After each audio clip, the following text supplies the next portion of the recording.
Hello friends, कैसे हो? I hope आप अच्छे होंगे। जैसा कि आप देख पा रहे होंगे, ये आपके रीट हुई थी आपकी पात्रता जुलाई में। तो जुलाई मंथ की बात कर रहे हैं हम। तो जुलाई मंथ में आपके 4 शिफ्टों में क्वेश्चन पेपर हुए थे। यानी पहली शिफ्ट में हुआ था वो लेवल फर्स्ट का था, और बाकी जो 3 शिफ्टें हुई थी वो लेवल 2 की हुई थी, जिसमें आपकी साइंस, मैथ और एसएसटी होती हैं। तो हम इन सभी के क्वेश्चन पेपर देखेंगे इस वीडियो के अंतर्गत, ठीक है। तो हम शुरुआत जो लेवल फर्स्ट का उसी में देख लेते हैं, क्योंकि इसमें देखो सीडीपी कॉमन रहती है सभी की, और लैंग्वेज के रूप में जो भी भाषा लेते हैं आप फर्स्ट और सेकंड, ये भी कॉमन रहते हैं। यानी 90 क्वेश्चन कॉमन रहेंगे। बाकी इसमें 30 क्वेश्चन मैथ के रहेंगे, और बाकी आपके ईवीएस जो एनवायरमेंट स्टडी है इसके 30 क्वेश्चन रहेंगे।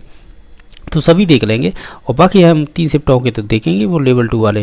तो जो सीडीपी से स्टार्ट ही कर लेते हैं, क्योंकि सीडीपी से ही स्टार्ट होंगे आपके 30 क्वेश्चन, फिर उसके बाद जो लैंग्वेज आएंगे हम उन्हें करेंगे, ठीक है। तो चलो देख लेते हैं इसमें किस प्रकार के क्वेश्चन पूछे गए थे। अब जैसा कि आप स्क्रीन पर देख पा रहे होंगे, ये जो क्वेश्चन पेपर था ये आपके लेवल फर्स्ट का था, ठीक है। तो इसमें देख लेते हैं कि क्वेश्चन किस प्रकार के पूछे गए थे। तो पहला ही क्वेश्चन पूछा था कि इसमें बताना है आपको, जो शिक्षार्थी केंद्रित पाठ्यक्रम में निम्नलिखित में से कौन है सबसे महत्वपूर्ण होगा। तो हम कहेंगे इसमें आपके बच्चे ही महत्वपूर्ण होते हैं, यानी जो आपके चाइल्ड है। तो ऑप्शन नंबर इसका बी सही हो जाएगा। अब सेकंड क्वेश्चन है, ये पूछा था कि बार बार बच्चों को सज़ा से बचने या इनाम पाने के लिए या सीखने की गतिविधि में संलग्न होने के लिए कहना क्या दर्शाता है। आप इन 4 ऑप्शनों को ध्यान से देखेंगे तो इसमें से राइट आंसर हो जाएगा वो डी नंबर ऑप्शन हो जाएगा। बच्चों की प्राकृतिक रुचि और सीखने में शामिल होने की जिज्ञासा को कम करता है। तो ऑप्शन नंबर इसका डी सही हो जाएगा। क्वेश्चन नंबर आपका 3 नंबर है कि आरटी एक्ट अधिनियम 2009 के अनुसार शिक्षकों के लिए प्रति सप्ताह काम निर्धारित किए गए हैं। तो ये आरटी एक्ट के अनुसार इसमें प्रति सप्ताह काम के निर्धारित किए गए हैं, तो वो 45 घंटे होंगे, और इसमें भी तैयारी का समय आपका इसी में इंक्लूड होगा। तो ऑप्शन नंबर सी सही हो जाएगा। अब क्वेश्चन नंबर आपका 4 नंबर का है, इनमें से कौन सा है एक उत्तम परीक्षण की विशेषता से भिन्न है। यानी इसमें से एक भिन्न है वो चूज करना है। जैसे विश्वसनीयता होनी चाहिए, वस्तुनिष्ठता भी होनी चाहिए, वैधता भी होनी चाहिए, लेकिन जो अभिक्षमता है ना, ये एप्टीट्यूड, ये तो आपका जन्मजात होता है और इससे कोई लेना देना नहीं होता है आपके उत्तम परीक्षण का, ठीक है। तो इसका ऑप्शन नंबर डी सही हो जाएगा। अब क्वेश्चन नंबर नेक्स्ट है, जो 5 नंबर है, वो इस प्रकार पूछा है इसमें कि मूल्यांकन का उद्देश्य क्या होना चाहिए और क्या होता है, आपको बताइएगा। इन सभी ऑप्शनों को पढ़िएगा। हम कहेंगे उस सीमा तक फीडबैक आपको प्रदान करना है जहां तक हम उत्पादनशीलता जीवन के लिए शिक्षा प्रदान करने में सफल रहे हैं। तो ऑप्शन नंबर इसका डी सही हो जाएगा। नेक्स्ट क्वेश्चन नंबर है कि एक चिंतनशील शिक्षक कक्षा कक्षा में ऐसी परिस्थिति उत्पन्न करता है कि छात्र क्या करेंगे। तो छात्र, आप इन सभी ऑप्शनों को ध्यान से पढ़ेंगे तो हम कहेंगे छात्रों और शिक्षकों में पारस्परिक अंतःक्रिया यानी इंटरेक्ट करेंगे, यानी जो भी इंटरेक्ट करेंगे उसे ही हम प्रोत्साहन में लेंगे, ठीक है। यानी इसका ऑप्शन नंबर डी सही है। यानी हम इसे बिटवीन स्टूडेंट एंड टीचर, तो हम क्या करेंगे, इंटरेक्ट करेंगे और इसे ही प्रमोटिंग करेंगे, ठीक है। तो ऑप्शन नंबर इसका डी सही हो जाएगा। क्वेश्चन नंबर आपका 7वां है कि क्रियात्मक अनुसंधान का अर्थ क्या होता है। यानी जो एक्शन रिसर्च होता है इसका मीन्स क्या है। तो इसका मतलब होता है, आप देखेंगे अर्थ, कि एक शोध जिसमें हम तत्काल समस्या का हल किया जा सके, तो इसे ही कहते हैं हम action research. Option number c सही हो जाएगा। नेक्स्ट क्वेश्चन है कि एनसीएफ 2005 के अनुसार एक शिक्षक की भूमिका क्या होनी चाहिए। तो हम कहेंगे कि फैसिलिटेटर होना चाहिए, एक सुविधा प्रदाता होना चाहिए, ठीक है। तो ऑप्शन नंबर बी सही हो जाएगा। इसमें बताना है विकास है फिल इन द ब्लैंक से फिल इन द ब्लैंक्स की ओर होता है। हम कहते हैं विकास है वो सामान्य से विशिष्ट की ओर होता है। तो ऑप्शन नंबर 1 सही हो जाएगा। बाकी और भी क्वेश्चन देख लेते हैं इसके। नेक्स्ट क्वेश्चन नंबर है, देखो आप एक काम कीजिए, इसे इंग्लिश में भी रखिएगा और इसमें भी, जिससे कि आसानी हो पहचानने में। जो आप जानते हैं उसे ही लगा लीजिएगा, जिससे कि आसानी होगी आपकी पहचानने में। जो ऑप्शन इंग्लिश के दिखाई दे रहे हैं ना, ये वाले, ये कूट हैं, ठीक है, यही मिलान करने हैं, और ये आपके दे रखे हैं आपके मिलान करने के लिए। तो देखिएगा इसमें क्या देखते हैं जी, कह रहा है सिर से पैर की ओर जो क्रम होता है ना, उसे हम इंग्लिश में क्या बोलते हैं, सेपेलोकोडल बोलते हैं। तो इसमें देखिए सेपेलोकोडल किस ऑप्शन में, 2 नंबर ऑप्शन में, ध्यान से देख रहे हो ना आप। तो इसमें सेपेलोकोडल है, ये 2 नंबर ऑप्शन में। इसकी विशेषता होती है कि सिर से पैर की ओर इसका विकास होता है। तो 2 का ए हो जाएगा। समीप दूराभिमुख का मतलब होता है प्रॉक्सिमोडिस्टर, इसका मतलब होता है केंद्र से बाहर की ओर। अब देखिए केंद्र से बाहर की ओर, शरीर के केंद्र से बाहर की ओर वृद्धि, तो ये इससे मिल जाएगा। तो पहले का डी किस में है, पहले का डी देखो पहले में भी है और डी में भी है। अब देखिएगा 2 का ए कौन सा है, 2 का ए, 2 का ए किस में है, देखो ऑप्शन नंबर 1 में ही है। अब बाकी बचे बी और सी, 3 का बी हो जाएगा, 3 का बी ये वाला हो जाएगा। यानी आप कह सकते हैं जो अंतर्वैयक्तिक भिन्नता होती हैं वो विभिन्न बच्चे भिन्न भिन्न दर से बढ़ते हैं। बाकी जो अंतरावैयक्तिक विशेषता होती हैं वो होती है किसी भी बच्चे में विकास की दर है विकास के एक क्षेत्र की अपेक्षा दूसरे से भिन्न होती है। तो इस प्रकार इसका ऑप्शन नंबर 1 सही हो जाएगा। नेक्स्ट क्वेश्चन नंबर देख लेते हैं। प्रकृति एवं पोषण विवाद निम्नलिखित में से किससे संबंधित है, तो ये आपके वातावरण और आपके आनुवंशिकी ये दोनों से ही संबंधित हो जाएगा। तो ऑप्शन नंबर ए सही हो जाएगा। क्वेश्चन नंबर नेक्स्ट है जो 12वें नंबर का क्वेश्चन है कि निम्नलिखित में से कौन सा या कौन से कथन असत्य हैं वो चूज करने हैं। जैसे कि आप इन सभी ऑप्शनों को देखेंगे, इसमें से गलत है वो चूज करने हैं। यह समझना जरूरी नहीं है कि प्रत्येक बच्चा अद्वितीय है, तो ये तो गलत कथन है क्योंकि हमें ये समझना चाहिए। तो ये एक तो ये गलत हो गया। बच्चा एकीकृत पूर्ण रूप में विकसित होता है, बच्चा एकीकृत पूर्ण रूप से विकसित होता है। तो आप अगर इस कथन को भी देखें तो ये कहीं ना कहीं सही कथन है, ठीक है। बाकी और भी देख लेते हैं जिससे अंदाज़ा हो जाएगा। विकास के एक पहलू में किसी भी समस्या की दूसरों को प्रभावित करने की संभावना होती है, तो निश्चित तौर से ये बात सही है। बाकी विकास एक अनुक्रमिक प्रक्रिया है, यानी इंग्लिश में दे रखा है ये सिक्वेशनल प्रोसेस होती है, ये भी बात सही है। तो हम कहेंगे इसमें से गलत चूज करना था तो वो ऑप्शन नंबर डी सही हो जाएगा। केवल इसमें एक गलत है, बाकी सभी इसमें सही थे, ठीक है। नेक्स्ट क्वेश्चन नंबर देख लेते हैं 13वां। फिल इन द ब्लैंक्स तब होता है या होती है जब परिपक्वता और अनुभव के कारण मनुष्य में क्रमबद्धता प्रगतिशीलता परिवर्तन होते हैं। तो ये संबंधित किससे है, तो ये विकास की एक डेफिनेशन हो जाएगी। तो ऑप्शन नंबर बी सही हो जाएगा। नेक्स्ट क्वेश्चन नंबर है कि निम्नलिखित में से कौन सी बचपन की एक विशेषता नहीं है। आप इन सभी ऑप्शनों को देखेंगे तो बचपन की विशेषता नहीं होगी। तो जैसे प्राकटोली इसे इंग्लिश में प्री गैंग कहते हैं, तो ये निश्चित तौर से बचपन की विशेषता हो जाएगी। इमिटेटिव यानी अनुकरण करना, ये भी एक विशेषता हो जाएगी, ये दो तो हो जाएंगी। सवाल करने की निश्चित तौर से जिज्ञासु होते हैं, क्वेश्चनिंग करते हैं। और खिलौने की आय जिसे टॉय बोलते हैं, यानी ये सभी विशेषताएं वो बचपन की विशेषताएं हैं, जबकि इसने पूछा था नहीं है। तो इस वजह से ये क्वेश्चन में डिलीट किया गया था, ठीक है, डिलीट कह सकते हैं या बोनस दिया गया था। नेक्स्ट क्वेश्चन नंबर है, प्रत्येक व्यक्ति का कार्य एक निश्चित योग्यताओं का प्रतिबिंब होता है। किसी भी विशेष कार्य को करने में व्यक्ति अपनी जो समस्त मानसिक योग्यताओं में से कुछ को प्रतिदर्शक के रूप में चुनाव कर लेता है। तो यह सिद्धांत किससे संबंधित है। अगर आप देखेंगे इस क्वेश्चन को पढ़ के, ये विशेषता निकल के आती है कहीं ना कहीं आपके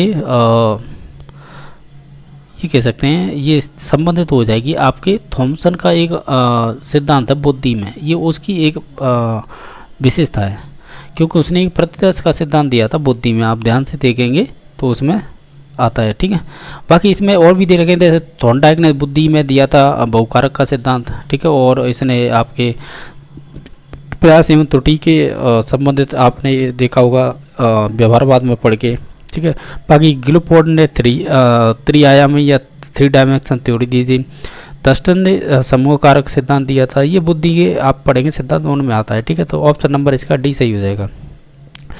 निम्न में से कौन सी व्यक्तित्व मापन की प्रक्षेपी विधि है। तो जैसे निर्धारण मापनी, अवलोकन, साक्षात्कार और कथानक, संप्रत्यक्षकर परीक्षण, ये TAT बोलते हैं, ठीक है। तो ये आपकी एक प्रक्षेपी विधि है, बाकी आपकी प्रक्षेपी विधि नहीं होंगी। तो ऑप्शन नंबर डी हो जाएगा। प्रतिभाशाली बालक की बुद्धि लब्धि होती है।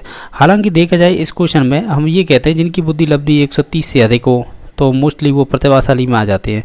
हालांकि इसमें ऑप्शन उसने 140 भी दे दिया है, ये देख रहे हो ना आप, 140 भी दे दिया है। इस वजह से हम ऑप्शन नंबर बी पे जाएंगे, जिनकी बुद्धि लब्धि 140 से अधिक होती है टर्मन के अनुसार, तो वो प्रतिभाशाली बालक की श्रेणी में आ जाते हैं। क्वेश्चन नंबर नेक्स्ट है, स्कूलों में व्यक्तिगत विभिन्नताओं को ध्यान रखना चाहिए क्योंकि। आप प्रत्येक ऑप्शन को पढ़िएगा, आप खुद से भी आंसर लगा सकते हैं। हम कहें समझने के लिए कि छात्र सीखने में समर्थ है या असमर्थ क्यों है, ठीक है। तो ऑप्शन नंबर डी सही हो जाएगा। क्वेश्चन नंबर 19 में है कि 16 वर्ष आयु का बच्चा बुद्धि लब्धि परीक्षण में 75 अंक प्राप्त करता है, उसकी मानसिक आयु क्या होगी। देखो ये 16 वर्ष है ना, ये इसकी शारीरिक आयु है, और शारीरिक आयु को हम इंग्लिश में क्या कहते हैं, शारीरिक आयु को क्रोनोलॉजिकल एज कहते हैं, जिसे CA बोल देते हैं शॉर्ट में। और बाकी ये 75 अंक दे रखा है, ये IQ दे रखी है आपकी डायरेक्टली 75 अंक। आपको मानसिक आयु याद करनी है, और मानसिक आयु को मेंटल एज बोलते हैं A। हम IQ बराबर जानते हैं टर्मन के सूत्र से कि MA अपॉन होता है CA और मल्टीप्लाई होता है 100, ठीक है। तो इसमें MA कितना दे रखा है हमें मालूम नहीं है, X मान लेते हैं। बाकी आपको CA कितना दे रखा है, यहाँ पे देखिए 16 वर्ष दे रखा है, तो नीचे 16 रखेंगे और मल्टीप्लाई कर देंगे 100 से। और हम ये जानते हैं कि IQ की वैल्यू कितनी दे रखी है 75, तो यहाँ पर रख देंगे। देखो ये मैं यहाँ पे एक लाइन काट रहा हूँ जिससे कि आपको समझ में आए, ठीक है। ये बराबर यानी IQ बराबर यानी 75 अंक बराबर X अपॉन 16 मल्टीप्लाई आपका 100 हो जाएगा। इसे 4 से सॉरी आप एक काम कीजिए, इसे सीधा आप 25 से काटिए, 25 चौक 100, इसे काटेंगे 25 से 75, ठीक है। तो अब बची आपकी 3 इक्वल X अपॉन 16 और मल्टीप्लाई 4। तो एक काम कीजिएगा कि 16 × 48 हो जाएंगे, क्योंकि हम क्रॉस मल्टीप्लाई कर देंगे हम, ठीक है। ये 16 × 48 हो जाएगा, तो 4X बराबर हो जाएगा, ये इधर लिख देते हैं, ठीक है। 4X बराबर हो जाएगा आपका 48, तो X बराबर हो जाएगा 48/4। अब 48/4 हो जाएगा। अब 4 का भाग देंगे तो 4 × 4 4 दूनी 8, यानी उसकी मानसिक आयु हमने X मानी थी, तो निकल के आई है इसमें 12 वर्ष। ऑप्शन नंबर D सही हो जाएगा। और डायरेक्टली आप कर सकते हैं, मैं तो आपको समझाने के लिए इतनी सारी चीज़ें बताई हैं। देखो डायरेक्ट कैसे करेंगे, ऐसे डायरेक्ट ऐसे करेंगे हम, हमें सूत्र तो मालूम है IQ बराबर क्या होता है, IQ बराबर क्या होता है MA अपॉन CA और मल्टीप्लाई 100। तो हमें देखो यहाँ पर IQ बराबर MA अपॉन CA मल्टीप्लाई 100 करेंगे।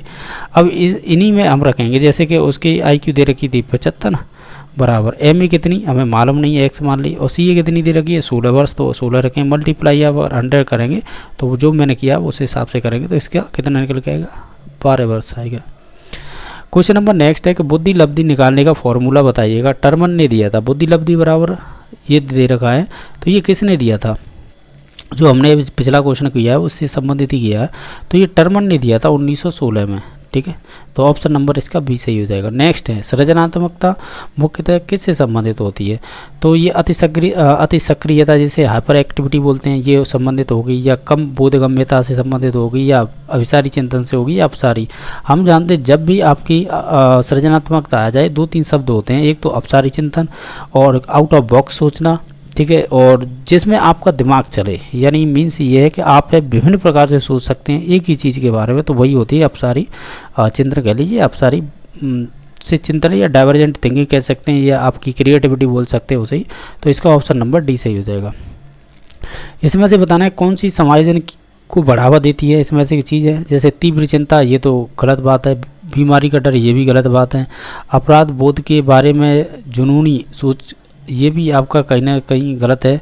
ये है कि विक्षिप्त भय और चिंता से मुक्ति, यानी फ्री आपको करना है न्यूरोटिक, यानी जो आपके न्यूरॉन से संबंधित, फियर्स एंड एंजाइटी। तो ऑप्शन नंबर इसका D सही हो जाएगा, ठीक है। नेक्स्ट है कि प्रतिभाशाली बालक के लक्षण क्या क्या होते हैं, जैसे कि अभिव्यक्ति में नव्यता होती है, जिसे आप कहते हैं एक्सप्रेशन, यानी जो आपकी नॉवेल्टी इन एक्सप्रेशन, अभिव्यक्ता में नव्यता मिलेगी, जिज्ञासु होंगे बच्चे, वार्तालाप प्रियता होगी इनकी, अतिशीघ्रता नहीं होती। ये अतिशीघ्रता तो आपकी जो ऑटिज्म वाले बच्चे होते हैं ना, ये उनकी विशेषता होती है, ठीक है। तो 1 2 3 1 2 3, हालांकि इसमें तो ऑप्शन भी नहीं दे रखा है, तो आपको इसमें से बेस्ट ऑप्शन चूज करने हैं फिर तो, यानी 2 ऑप्शन। हालांकि मैंने विशेषता बताई है वो गलत भी नहीं बताई है, इसमें से यूँ नहीं बताई है जो है ना, ये वाली नहीं होगी, वार्तालाप में प्रियता, ये जरूरी नहीं है प्रियता हो, तो इसका मतलब पहला और दूसरा हो जाएगा, ठीक है। तो 23 का राइट आंसर फिर कौन सा हो जाएगा तो B नंबर ऑप्शन हो जाएगा, ठीक है। तो फ्लो में हमने तीसरा भी लगा दिया था, कोई बात नहीं, गलतियाँ होती हैं। नेक्स्ट देखते हैं कि एक व्यक्ति में एक समय पर 2 विपरीत इच्छाओं का होना क्या कहलाता है, इसे आप कॉन्फ्लिक्ट बोलते हैं, द्वंद्व बोलते हैं। ये भी 4 प्रकार की होती है, जैसे कि आपकी उपागम होता है एक, तो हालांकि एक क्वेश्चन आएगा तो हम देख लेंगे। एक होता है परिहार होता है, ठीक है, और एक होता है उपागम परिहार भी होता है, ठीक है। एक और प्रकार होता है, ये 4 प्रकार के होते हैं। देखेंगे इन्हें भी इस प्रकार के क्वेश्चन बने के आएंगे। तो ये आपको एक सेंटेंस दे रखा है 25 नंबर क्वेश्चन का। आपको एक्चुअल में क्या है कि इसकी एक विशेषता बतानी है। एक 20 नंबर क्वेश्चन होगा, इसमें से देखना कौन सा नंबर है, ये वाला। देखो एक्चुअल में क्या हुआ था, बोर्ड के द्वारा इसके 2 आंसर मान लिए गए थे। हालांकि आप खुद पढ़ के देख लेना, बुद्धि का फॉर्मूला किसने दिया था, सिंपल आता है, जिसमें 100 लग रही हो निश्चित तौर से हम ये कहते हैं आईक्यू का जो फॉर्मूला है वो टर्मन ने दिया है। हालांकि इसमें विलियम स्टर्न थे ना, इन्होंने तो केवल ये चीज़ बताई थी। मैं यहाँ पे बता रहा हूँ कि इस बोर्ड ने इसने ए और बी आंसर मान लिया था इसका, हालांकि ये गलत माना था उसने। हालांकि टर्मन इसका राइट आंसर है, एक्यूरेट। विलियम स्टर्न है ना, ये इससे पहले 1912 में उन्होंने क्या किया था कि IQ बराबर इन्होंने MA/CA केवल ये फॉर्मूला दिया था, इसमें 100 नहीं लगाई हुई थी। टर्मन ने आगे लगाई थी इसमें 100, तब आके है ये फॉर्मूला सही बना था कंप्लीट रूप से, और बाकी ये अधूरा ही था जब तक 100 नहीं लगी थी। तो बोर्ड ने फिर इसे भी आंसर मान लिया, कोई प्रूफ दिया होगा निश्चित तौर से किसी न किसी ने, तो उसमें 100 नहीं लगी हुई थी। ये आप बोर्ड ने नहीं पहचान पाया है, पता नहीं क्या वजह रही थी, उन्होंने ये भी आंसर मान लिया था। ठीक है, बाकी नेक्स्ट देख लेते हैं। ये वाला हम क्वेश्चन कर रहे थे 25 नंबर। अब देखिएगा इसमें क्या कह रहा है।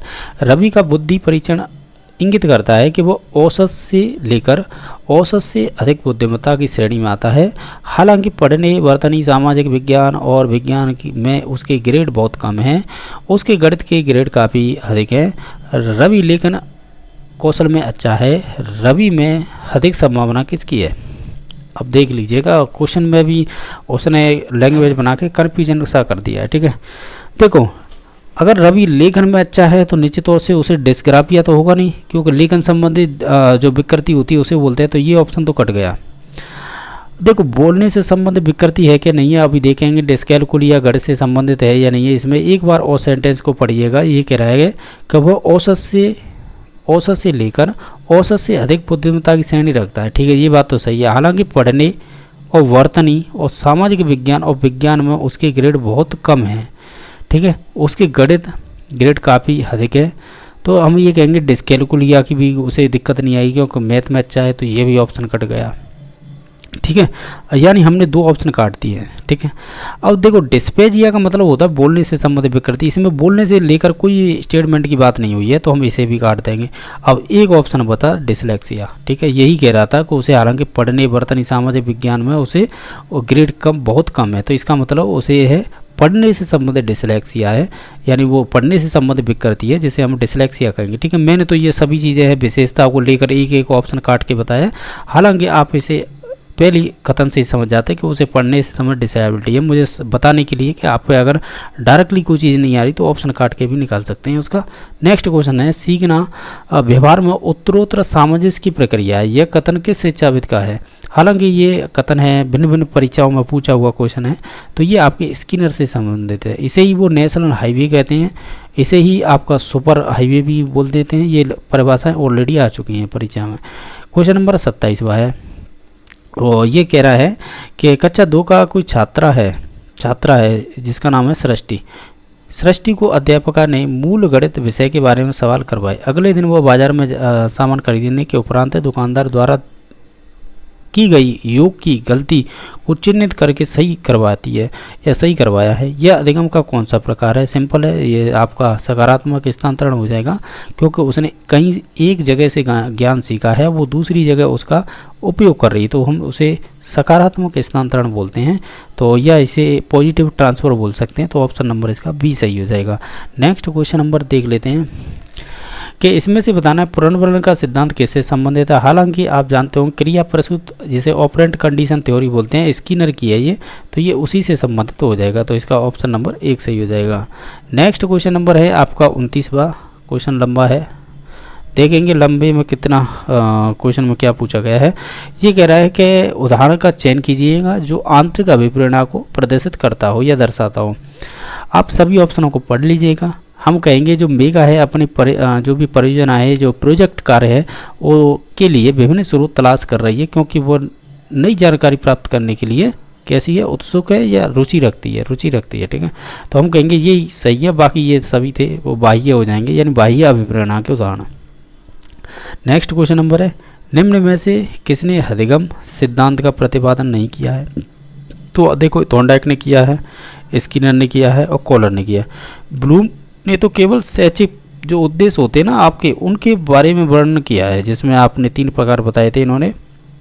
एक तो आपका ज्ञानात्मक होता है, दूसरा आपका भावात्मक होता है, तीसरा आपका क्रियात्मक होता है, जिसे हम साइकोमोटर बोलते हैं। तो इस प्रकार है, और वो भी इसने ज्ञानात्मक पक्ष का वर्णन किया था, बाकी भावात्मक था क्रेतवाल और मसीहा ने किया था, बाकी क्रियात्मक का सिम्पसन ने किया था। और इनके स्टेप भी पूछे जाते हैं शिक्षण विधियों में, ठीक है।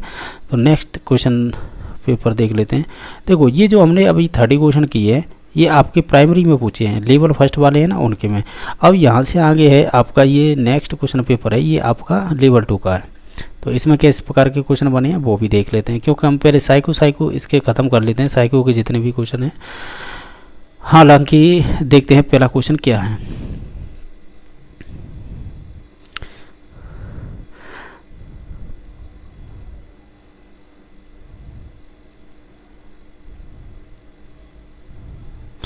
अब जैसा कि आप देख पा रहे होंगे, इसमें से देख लेते हैं ये किस प्रकार के क्वेश्चन पूछे गए थे इसमें।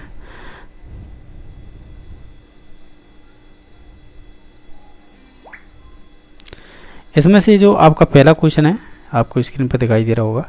इसमें पूछा है शिक्षा मनोविज्ञान में किस स्तर के मापन का न्यूनतम प्रयोग किया गया है, या न्यूनतम प्रयोग किया जाता है किसमें, शिक्षा मनोविज्ञान में मापने के रूप में।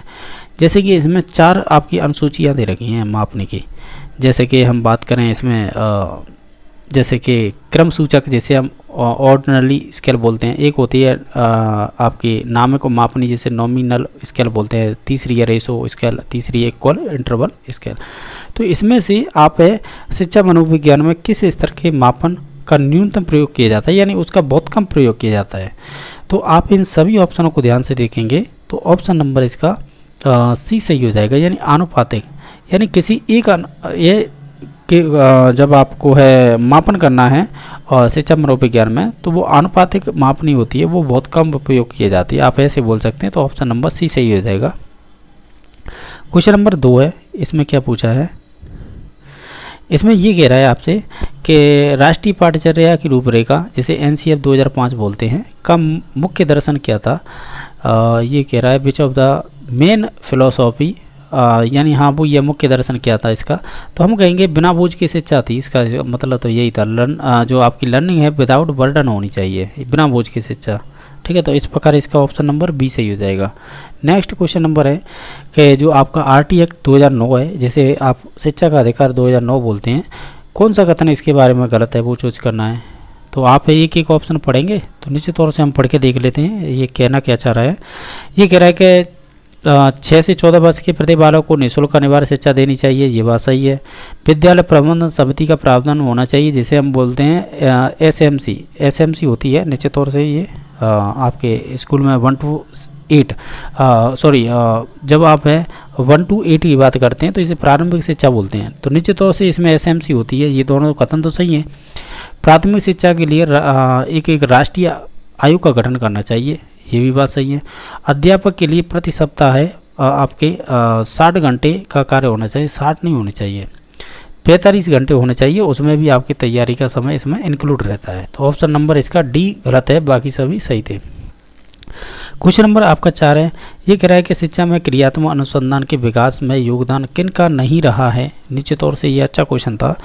तो इसमें आपको देखो इसमें एक्शन रिसर्च में किसके विकास में, यानी जो एक्शन रिसर्च है इसके विकास में किसका योगदान नहीं था। कट लेविन यानी कोट लेविन का था। BR बकिंगम बोलते हैं, ये इसका भी था। स्टीफन M कोवे इसका भी था। लेकिन स्टीफन M कोवे है, यानी स्टीफन नहीं है, ये कौन है आपके और कोवे दे रखा है यार, यहाँ पे गलती कर रखी है, ये कोरे है और ये कोवे है। तो नीचे तौर से कोवे नाम का कोई नहीं था, स्टीफन M कोरे बोलते हैं, या इसे ही हम स्टीफन भी बोल देते हैं, ठीक है, स्टीफन M कोरे, ठीक है, ये भी ध्यान रखना है। तो इसका ऑप्शन नंबर फिर सी सही हो जाएगा, ठीक है।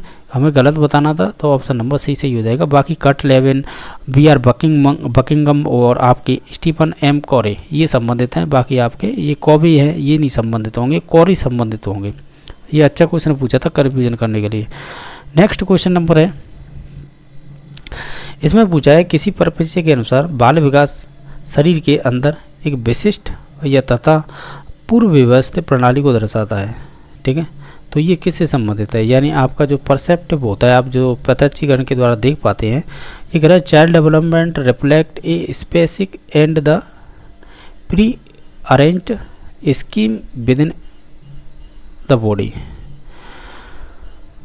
तो ये संबंधित होती है आपके कह सकते हैं जैव की एक तरह से बायोलॉजिकल हो जाएगी ये चीज़, यानी किसी परिप्रेक्ष्य के अनुसार बाल विकास शरीर के अंदर एक विशिष्ट और पूर्व व्यवस्थित प्रणाली को दर्शाता है। तो वो निश्चित तौर से ये बायोलॉजिकल हो जाएगी, यानी कोई भी चीज़ है बायोलॉजिकल, बहुत सारी चीज़ें होती है हमारे शरीर के अंदर, तो निश्चित तौर से उसकी बात कर रहा है ये।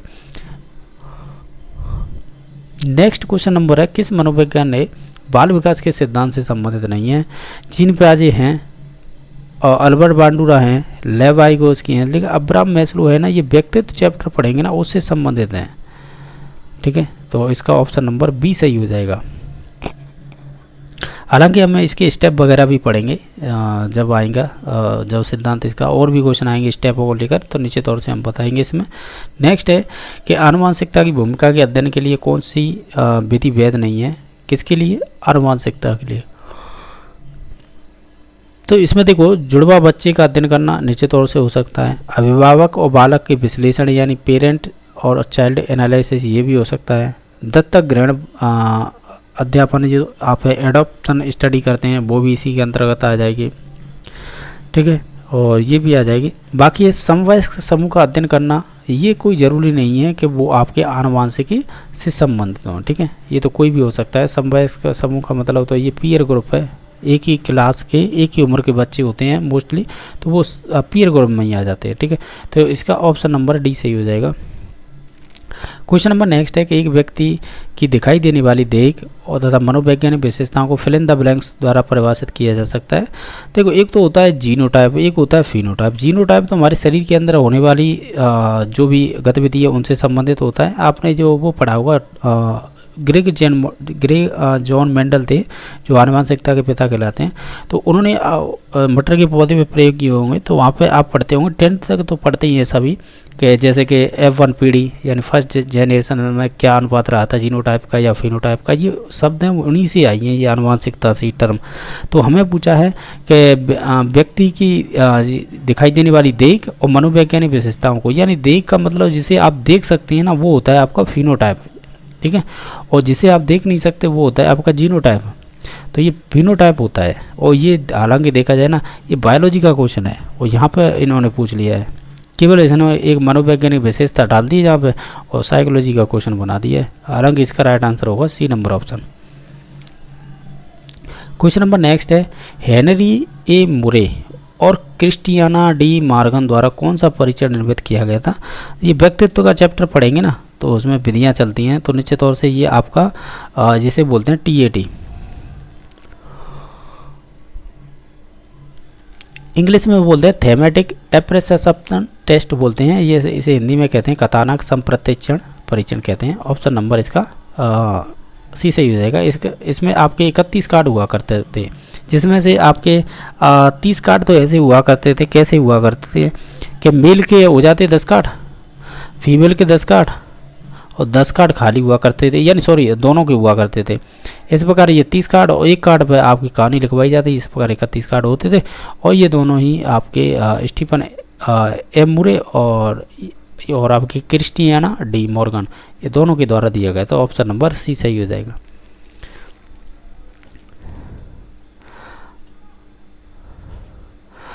अभी देख लेते हैं नेक्स्ट क्वेश्चन नंबर।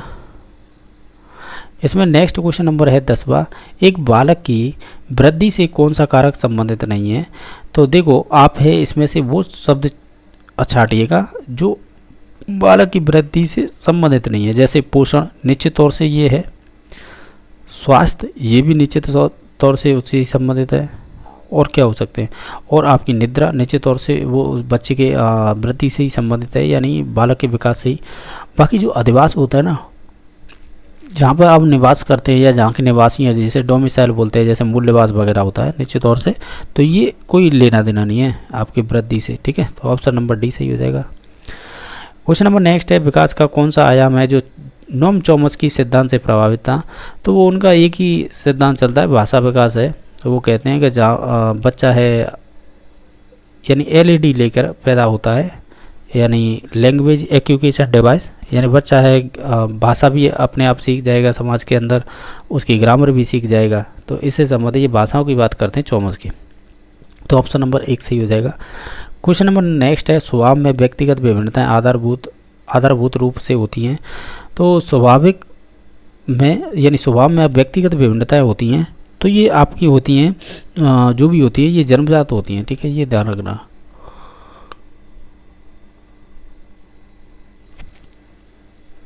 ठीक है, ये अच्छा क्वेश्चन है कि स्वभाव में भी जो व्यक्तिगत विभिन्नता आधारभूत रूप में होती हैं तो वो निश्चित तौर से जन्मजात होती हैं, यानी इसमें टेम्परामेंट दे रखा है, ये बेसिकली ये होती हैं, ये इनेट होती हैं यानी जन्मजात होती हैं। क्वेश्चन नंबर नेक्स्ट है, किसने व्यक्तित्व के किसी भी सिद्धांत को प्रतिपादित नहीं किया है। तो देखो आप है इनमें से देखिए, ऑलपोर्ट ने तो किया है, ये गॉर्डन आपका दे रखा है, इसने किया है। रेमंड केटल ने भी किया, तरल और ठोस में बांटा था। सिगमंड फ्रायड ने भी बात की है, लेकिन बीएफ स्किनर ने किसी भी प्रकार की बात नहीं की। इन्होंने तो आपके पुनर्वनन ऑपरेंट कंडीशन थ्योरी उसमें आने वाली टर्म वो यूज की है। तो ऑप्शन नंबर पर इसका ए सही हो जाएगा, ठीक है, इन्होंने बात कोई नहीं की है। क्वेश्चन नंबर नेक्स्ट है कि मानसिक विमंदित पद को किस पद के साथ प्रतिस्थापित किया जा सकता है। यानी आप तो ये बताइए, मानसिक विमंदित इसे रिटायर्डेशन बोलते हैं, ऐसा कौन सा शब्द है जो इसे संतुलित करेगा, यानी आप है इसे हटा देंगे और शब्द को रख देंगे तो वही बात हो जाएगी, ये है कहने का मतलब इसका।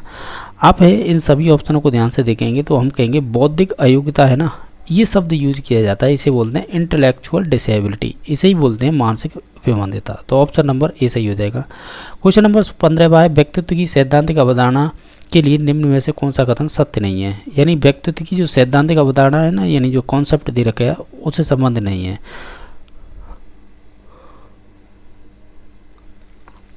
जैसे कि हम ऑप्शन देखें, ये स्टेबल होता है, ये बात सही है, ये स्थायी होता है, ये भी बात सही है, और ये अनूठा होता है यानी यूनिक होता है, ये भी बात सही है, लेकिन सामान्य नहीं होता है, ठीक है, ये कहना इसमें से गलत हो जाएगा, बाकी ये सही थे, जो गलत था वो हो जाएगा बी नंबर ऑप्शन। ये अच्छा क्वेश्चन था। क्वेश्चन नंबर नेक्स्ट है, कौन सा ऐसा बुद्धि का परीक्षण है या कौन सा परीक्षण बुद्धिमत्ता का संस्कृति मुक्त वाचक परीक्षण था। तो आपने कैटल का देखा होगा, तो वो वो संस्कृति मुक्त था, ठीक है। तो बाकी इनमें ऑप्शन दे रखे ना, हमें तो इसके आधार पर बताना था, तो इनमें से हो जाएगा आपका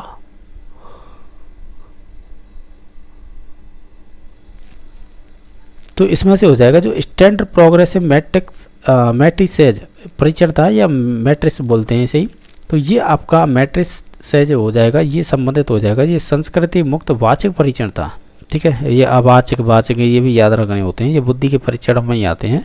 तो ऑप्शन नंबर डी सही हो जाएगा।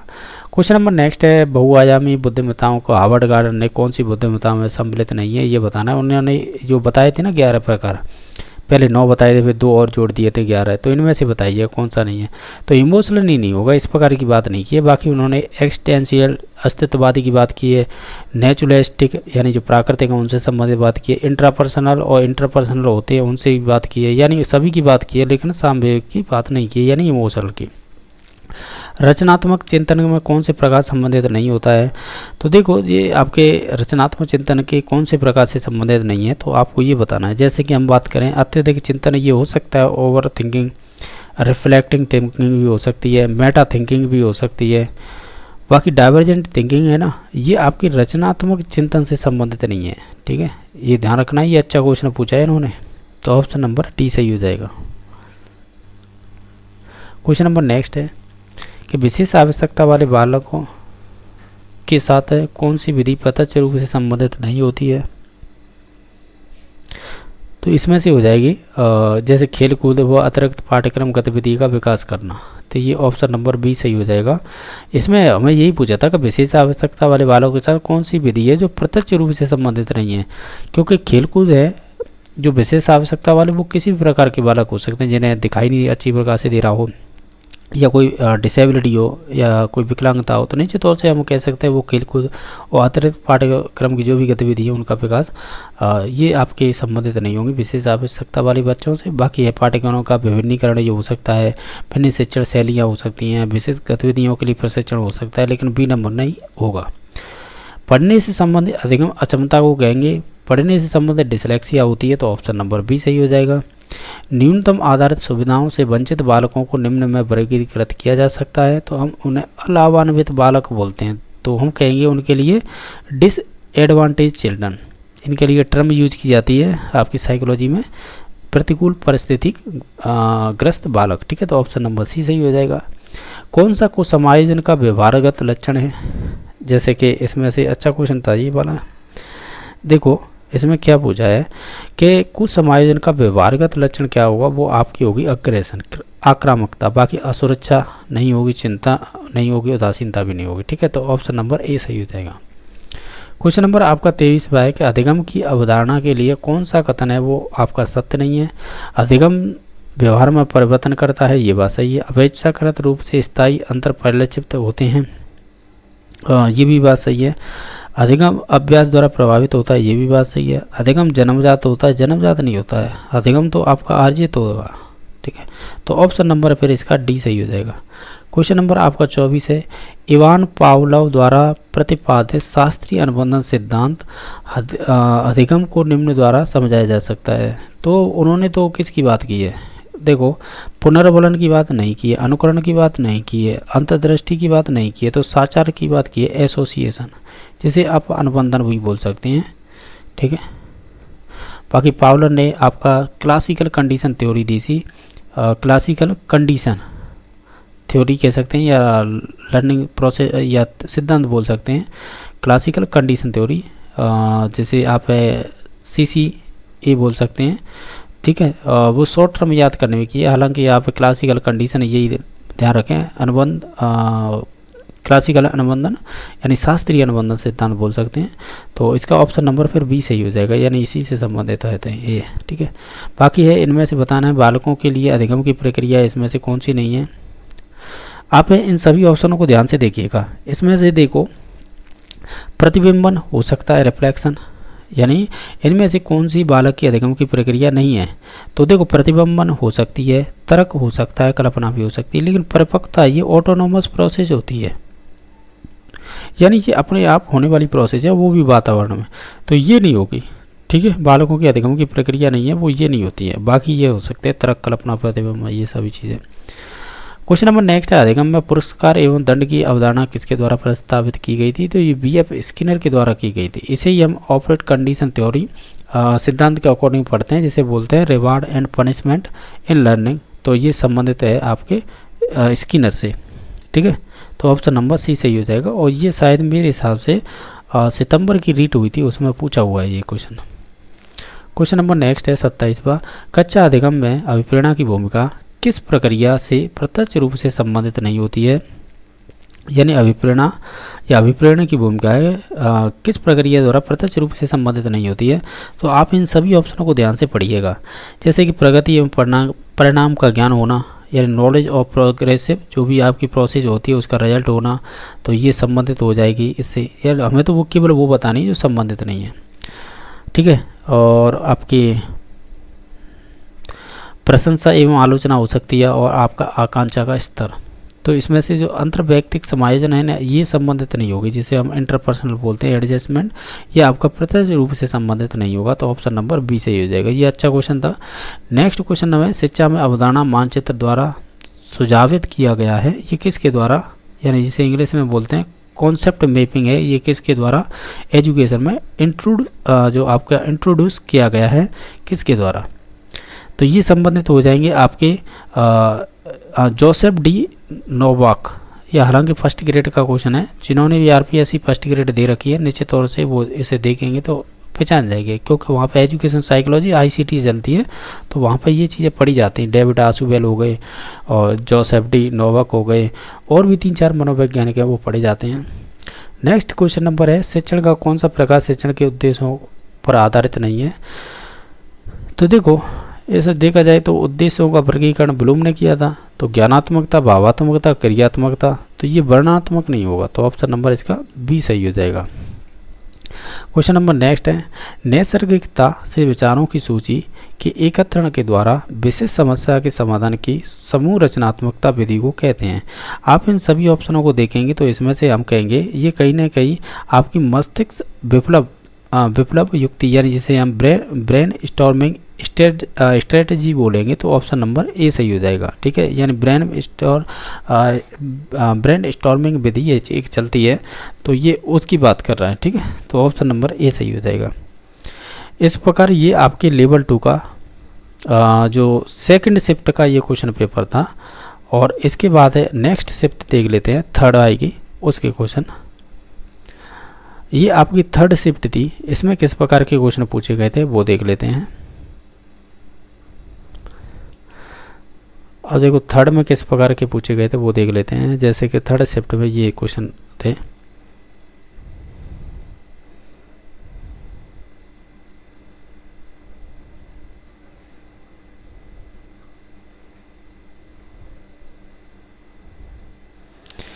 तो पहला ही क्वेश्चन क्या पूछा था, तो देख लेते हैं पहला ही क्वेश्चन क्या पूछा था।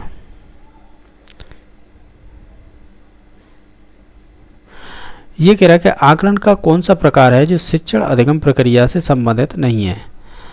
तो देखो उपलब्धि संबंधित होता है, नैदानिक भी होता है, सतत भी होता है, उपचारात्मक भी होता है। तो इसमें बोनस दिया गया था क्योंकि इसमें ऐसा कोई भी ऐसा प्रकार नहीं है आकलन का जो आपका संबंधित नहीं हो। ठीक है, ये सभी संबंधित हैं। क्वेश्चन नंबर नेक्स्ट है, क्रियात्मक अनुसंधान का प्रमुख उद्देश्य क्या होता है। हम जानते हैं कि क्रिया यानी एक्शन रिसर्च ये इसका प्रमुख उद्देश्य होता है। हम जब पढ़ते हैं तो आप थ्योरी पढ़ेंगे तो उसमें कहेंगे कि ये आपकी ट्रांसफॉर्मेटिव होती है, यानी रूपांतरकारी होती है, यानी तुरंत समस्या का समाधान करती है। ठीक है, तो ऑप्शन नंबर डी सही हो जाएगा।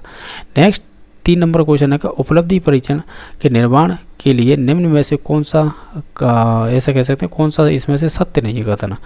देखो जब भी आप परीक्षण की बात करते हैं तो विश्वसनीयता या इसमें एक उत्तम परीक्षण भी यहाँ पे आ सकता था क्वेश्चन बन के, इसमें से कौन सा उत्तम परीक्षण से संबंधित सत्य नहीं है, तो वो एक ही बात होती है। ठीक है, वैधता होनी चाहिए, वस्तु नहीं, लेकिन मूल्यांकन कोई भी संबंधित नहीं होता है उपलब्धि परीक्षण से। ठीक है, तो ऑप्शन नंबर इसका बी सही हो जाएगा। क्वेश्चन नंबर नेक्स्ट है कि आपकी एनसीएफ 2005 है किस वर्ष प्रस्तावित की गई थी, तो वो 2005 में ही की गई थी, तो हम एनसीएफ 2005 बोलते हैं, वो इसलिए कहते हैं। ऑप्शन नंबर इसका हो जाएगा बी। क्वेश्चन नंबर नेक्स्ट है कि जीनी पियाजे के संज्ञानात्मक विकास सिद्धांत में कौन सी अवधारणा है वो संबंधित नहीं है। देखो स्कीमा की बात की है और एसिमिलेशन आत्मसातीकरण की बात की है, और उन्होंने एकोमोडेशन जिसे हम व्यवस्थापन, इसे ही हम समायोजन बोलते हैं, समायोजन। ठीक है, ये देखो ये कहते हैं ना, ये पर्यायवाची बोझ लेते हैं। अब देखो एकोमोडेशन की यहाँ पे व्यवस्थापन दे रखा है, वैसे समायोजन बोलते हैं। एसिमिलेशन को आप आत्मसातीकरण भी बोल देते हैं, आत्मसातीकरण। ठीक है, और यहाँ पे शब्द देखा है आत्मसातकरण, वो एक ही बात है हालांकि, और बता रहे हैं कि ये, लेकिन अधिकरण की बात नहीं की है, यानी ये एक्यूकेशन होती है, जैसे कि हम भाषा को है एक्यूकेशन के थ्रू ही सीखते हैं, यानी अर्जित करके, तो उस हिसाब से। ठीक है, तो इसका बी नंबर ऑप्शन हो जाएगा जो संबंधित नहीं है जीन पियाजे से। नेक्स्ट क्वेश्चन नंबर है, ये पर्टिकुलर इन्होंने साइंस के भी बहुत क्वेश्चन पूछ लिए हैं, साइकोलॉजी में साइंस के क्वेश्चन बहुत आते हैं। तो क्वेश्चन नंबर क्या पूछा था, इसमें 6 पूछा था, ए में पूछा था जीन्स का जोड़ा है जो आपके विशेष गुणसूत्र पर विशिष्ट स्थान पर अधिग्रहित करता है, तो तथा समान गुणों यानी समान गुणों को नियंत्रित भी करता है, तो इसे आप क्या कहेंगे। देखो ये आपके जीन्स का जोड़ा होता है ना, वो विशेष गुणसूत्र पर तो विशिष्ट स्थान पर अधिग्रहित है। ठीक है, उसे समान गुणों को नियंत्रित करता है। यार पेरेंट्स के लक्षण हैं वो बच्चों में आना, उससे संबंधित कह रहा है ये। तो ये आपके एल होते हैं। ठीक है, और ये एल क्या होते हैं, ये एल एक तरह से देखा जाए तो ये आपके युग्मक होते हैं, एक तरह से एक्स और वाई होते हैं ना, ये ऐसे कि ये पुरुष की बात है, पुरुष की विशेषता है ये, यानी है होने को, तो ये भी आपके वही है, क्या है, एक तरह से जीन्स है, और जिन पे यानी ये गुणसूत्र, हालांकि एक्स और वाई हैं ये गुणसूत्रों पर ही स्थित होते हैं। ठीक है, जिन्हें हम जीन्स बोल देते हैं। ठीक है, तो ये उन्हीं से संबंधित हैं, तो समान गुणों को नियंत्रित करते हैं, उन्हें एल कहते हैं। ये आपकी मैंने बताया ना, ये साइंस के क्वेश्चन हैं, जब आप जेनेटिक्स पढ़ेंगे ना तो जेनेटिक्स में ये सभी चीज़ें आती हैं, जैसे कि कार्योटाइप है, आरएनए है और ऑटोसोम्स है। ये ऑटोसोम्स होते हैं ना, हालांकि ये साइंस की बात है, ये छोड़ दीजिएगा। Next question number Sigmund Freud द्वारा प्रतिपादित मनोलैंगिक विकास की अवस्था निम्न में से कौन सी नहीं है। देखो इन्होंने 5 स्टेज बताई थी अपने सिद्धांत में, ठीक है। इनकी OALPG ये है, OALPG यानी ओरल स्टेज पहली, फिर एनाल देख क्या दे रखी है, इसमें से दे रखी है क्या, देखो फैलिक स्टेज है, एनाल स्टेज है, लेटेंसी, लेकिन इस प्रकार की कोई भी स्टेज की बात नहीं की है, ठीक है। तो अब देखो मैं बता दूं, ओरल हो जाएगी, एनाल हो जाएगी, लेटेंट हो जाएगी, और फिर उसके बाद पी से फैलिक हो जाएगी और जी से जेनिटल हो जाएगी। देखो 1 2 3 4 5 आपको हो गया, हमें तो दिखाई नहीं दे रही आपने क्या बोला है और कि इसमें क्या लगा है। तो देखो ओ से हो जाएगी ओरल, ए से हो जाएगी एनाल और पी से हो जाएगी फैलिक, क्रम की बात करें तो, ठीक है। फिर बाकी लेटेंट हो जाएगी ये वाली 4 नंबर पर और आपकी 5 नंबर पर हो जाएगी जेनिटल, ये ध्यान रखना है, ठीक है। ये 5 अवस्थाएं बताई थी, तो इसमें से संबंधित नहीं हो जाएगी, वो हो जाएगी जो इडीपस कॉम्प्लेक्स अवस्था है, ये ओडीपस, इडीपस लिखा है यहाँ पर, ओडीपस लिखा है इन्होंने, ठीक है, इडीपस ही लिखा है, हालांकि इसमें ओ है, ओडीपस इस प्रकार होगा, हालांकि कोई मतलब नहीं है। ये तो आपकी फैलिक स्टेज है ना, ये वाली 1 2 तीसरे पे आता है फैलिक, तो ये फैलिक स्टेज है ना, इसकी विशेषता होती है ओडीपस ग्लैंड्स और आपकी इलेक्ट्रा ग्लैंड्स। तो आपको बता दूं, ओ आ रहा है तो इसका मतलब बॉय से संबंधित होती है, और ई से आ रहा है तो ये आपकी गर्ल से संबंधित होती है। यानी आप ऐसे कह सकते हैं, जो ओडीपस बॉय वाला है ना, ये तो आपकी है जो माता यानी महिला की तरफ अट्रैक्ट होता है, गर्ल है ये आपके फादर की तरफ अट्रैक्ट होती है, इस प्रकार की ये विशेषता होती है। ये फैलिक स्टेज होती है ना, उसकी फैलिक स्टेज की उम्र भी पूछ लेता है, 4 से 6 वर्ष मानी जाती है, ठीक है। नेक्स्ट क्वेश्चन नंबर है, बाल विकास में वातावरण की भूमिका फिल इन द ब्लैंक्स के द्वारा सबसे सही रूप से प्रतिबिंबित कर सकते हैं। तो आपको 4 ऑप्शन दे रखे हैं, इनमें से चूज करके बताइएगा। तो हम कहेंगे आदत निर्माण होगा ना, ये सबसे बेस्ट रहेगा, यानी बाल विकास में वातावरण की भूमिका है वो आदत निर्माण के द्वारा सही रूप से प्रतिबिंबित होती है। तो ऑप्शन नंबर डी सही हो जाएगा। क्वेश्चन नंबर 9 है कि विकास के नियम के रूप में कौन सा कथन सत्य नहीं है। विकास के लिए प्रत्येक अवस्था समान रूप से महत्वपूर्ण होती है। विकास परिपक्वता तथा सीखने का परिणाम है। विकास में व्यक्तिगत भिन्नता होती है। विकास के प्रारूप पूर्वानुमेय होते हैं। प्रेडिक्टेबल है ना यहाँ पर, ये भी बात सही है वैसे। अब देखते हैं, अब इनकी विशेषताओं में विशेषता निकालेंगे कैसे। प्रेडिक्टेबल होती है, ये बात सही है। व्यक्तिगत भिन्नता होती है, ये भी बात सही है। विकास है वो परिपक्वता यानी जिसे हम मैच्योरिटी बोलते हैं, और सीखने का परिणाम होता है। ये रीट 2011 से लेकर ही डायरेक्टली ये परिभाषा बार बार पूछी जाती है, एक तरह से स्टेटमेंट है। ये बात सही है, ये सही है, तो ये वाला फिर गलत हो जाएगा। विकास की प्रत्येक अवस्था समान रूप से महत्वपूर्ण नहीं होती है, भिन्न भिन्न रूप से महत्वपूर्ण होगी, ठीक है। तो ऑप्शन नंबर ए सही हो जाएगा, जो विशेषता नहीं होगा। क्वेश्चन नंबर नेक्स्ट है, नैतिक विकास का सिद्धांत किसके द्वारा प्रतिपादित किया गया था। ये लॉरेंस कोल्बर के द्वारा प्रतिपादित किया गया था। हालांकि ये अगर लॉरेंस कोल्बर ऑप्शन में ना हो, उसमें जीन पियाजे दे रखा हो, तो फिर ये राइट आंसर हो जाएगा, क्योंकि जीन पियाजे ने शुरुआत की थी, फिर उसके बाद इसी सिद्धांत को आगे बढ़ाया था आपके लॉरेंस कोल्बर ने, ठीक है। ये ध्यान रखना है, ये आपका एच टेट 2021-22 में पूछा हुआ क्वेश्चन है, मैंने खुद कराया इस वजह से मालूम है मुझे। नेक्स्ट है कि व्यवसाय चेन में व्यक्तिगत भिन्नता को निम्न द्वारा समझाया जा सकता है। तो आप यह कह सकते हैं व्यवसाय यानी इसे individual difference in career choice are the explain by. हम ये कहेंगे, क्या कहेंगे, इसे अविषमता में अंतर के आधार पर हम समझा सकते हैं, ठीक है। तो ऑप्शन नंबर डी सही हो जाएगा, क्योंकि व्यक्तिगत विभिन्नता है वो भी कैरियर को लेकर बात हो रही है, तो हम कहेंगे अविषमता में अंतर है।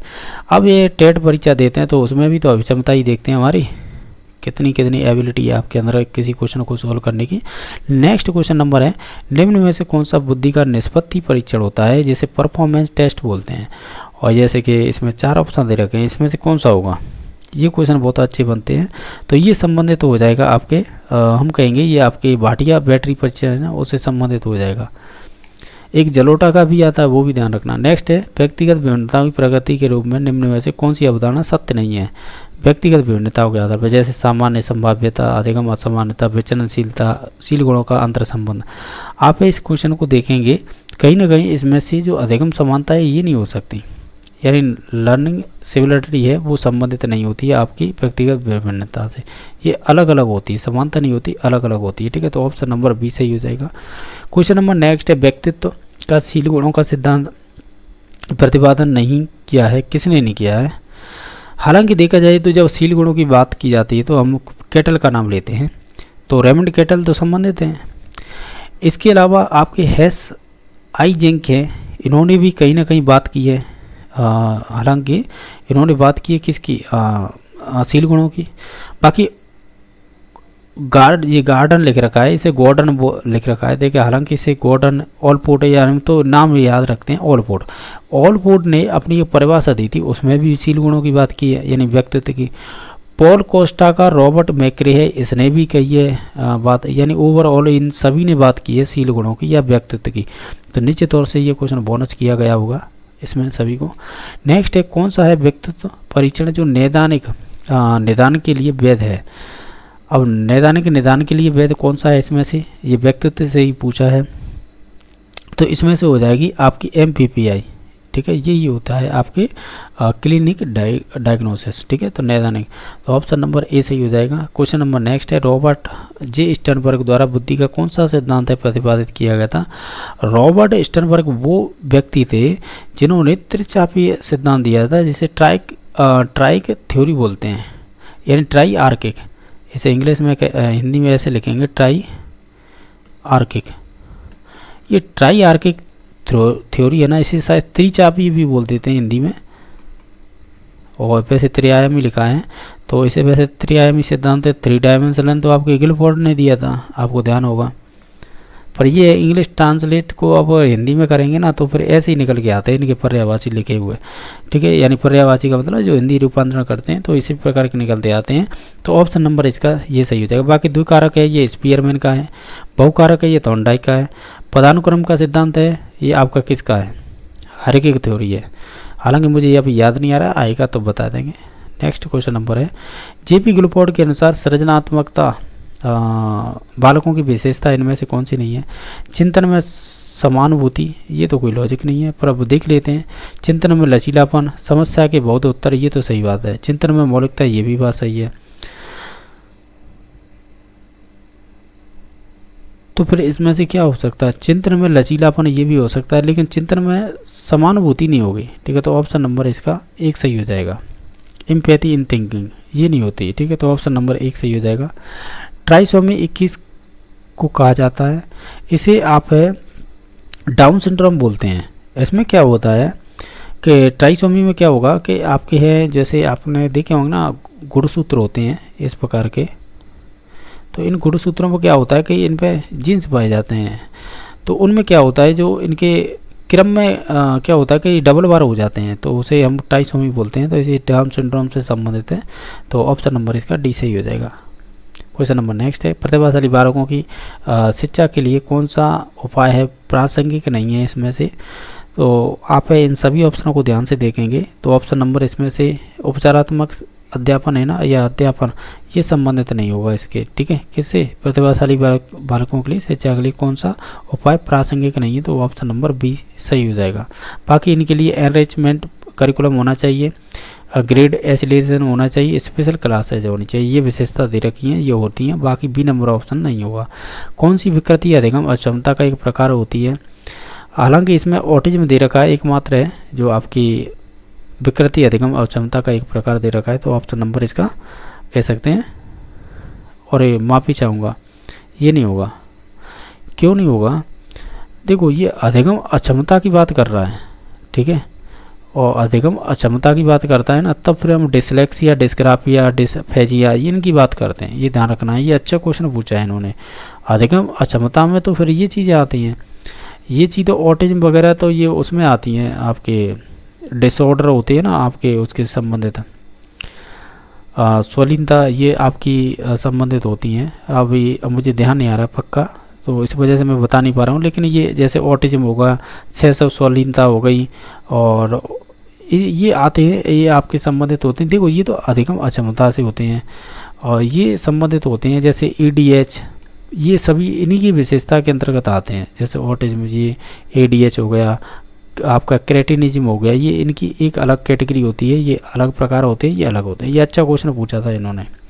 क्वेश्चन नंबर नेक्स्ट है, कुछ समायोजन का कौन सा तत्व है विशेष रूप से निर्णय लेने से संबंधित होता है? तो कौन सा तत्व विशेष रूप से निर्णय लेने से संबंधित होता है? तो ये संबंधित हो जाएगा आपका द्वंद्व, क्योंकि द्वंद्व में ही होता है। आपको मैंने बताया था ना, उपागम, परिहार यानी अप्रोच और आपका अवॉइडेंस, ये आपके 4 प्रकार होते हैं। तो उसमें से आपको केवल यहाँ पर तो यही पूछा था, कुछ समायोजन का कौन सा तत्व है जो निर्णय आपके किस विशेष रूप से निर्णय लेने से संबंधित होता है, तो वो द्वंद्व होगा। क्वेश्चन नंबर नेक्स्ट है कि अधिगम की समस्या समाधान उपागम का अंतिम चरण कौन सा होता है? आप अगर इन सभी ऑप्शनों को अगर ध्यान से देखें तो हम जाएंगे ऑप्शन नंबर सी पे, यानी निष्पादन का सत्य या सत्यापन कह सकते हैं, यानी वेरिफिकेशन ऑफ परफॉर्मेंस। ये आपका अधिगम के समस्या समाधान का अंतिम चरण माना जाता है, निष्पादन का सत्यापन। ठीक है, तो ऑप्शन नंबर सी सही हो जाएगा।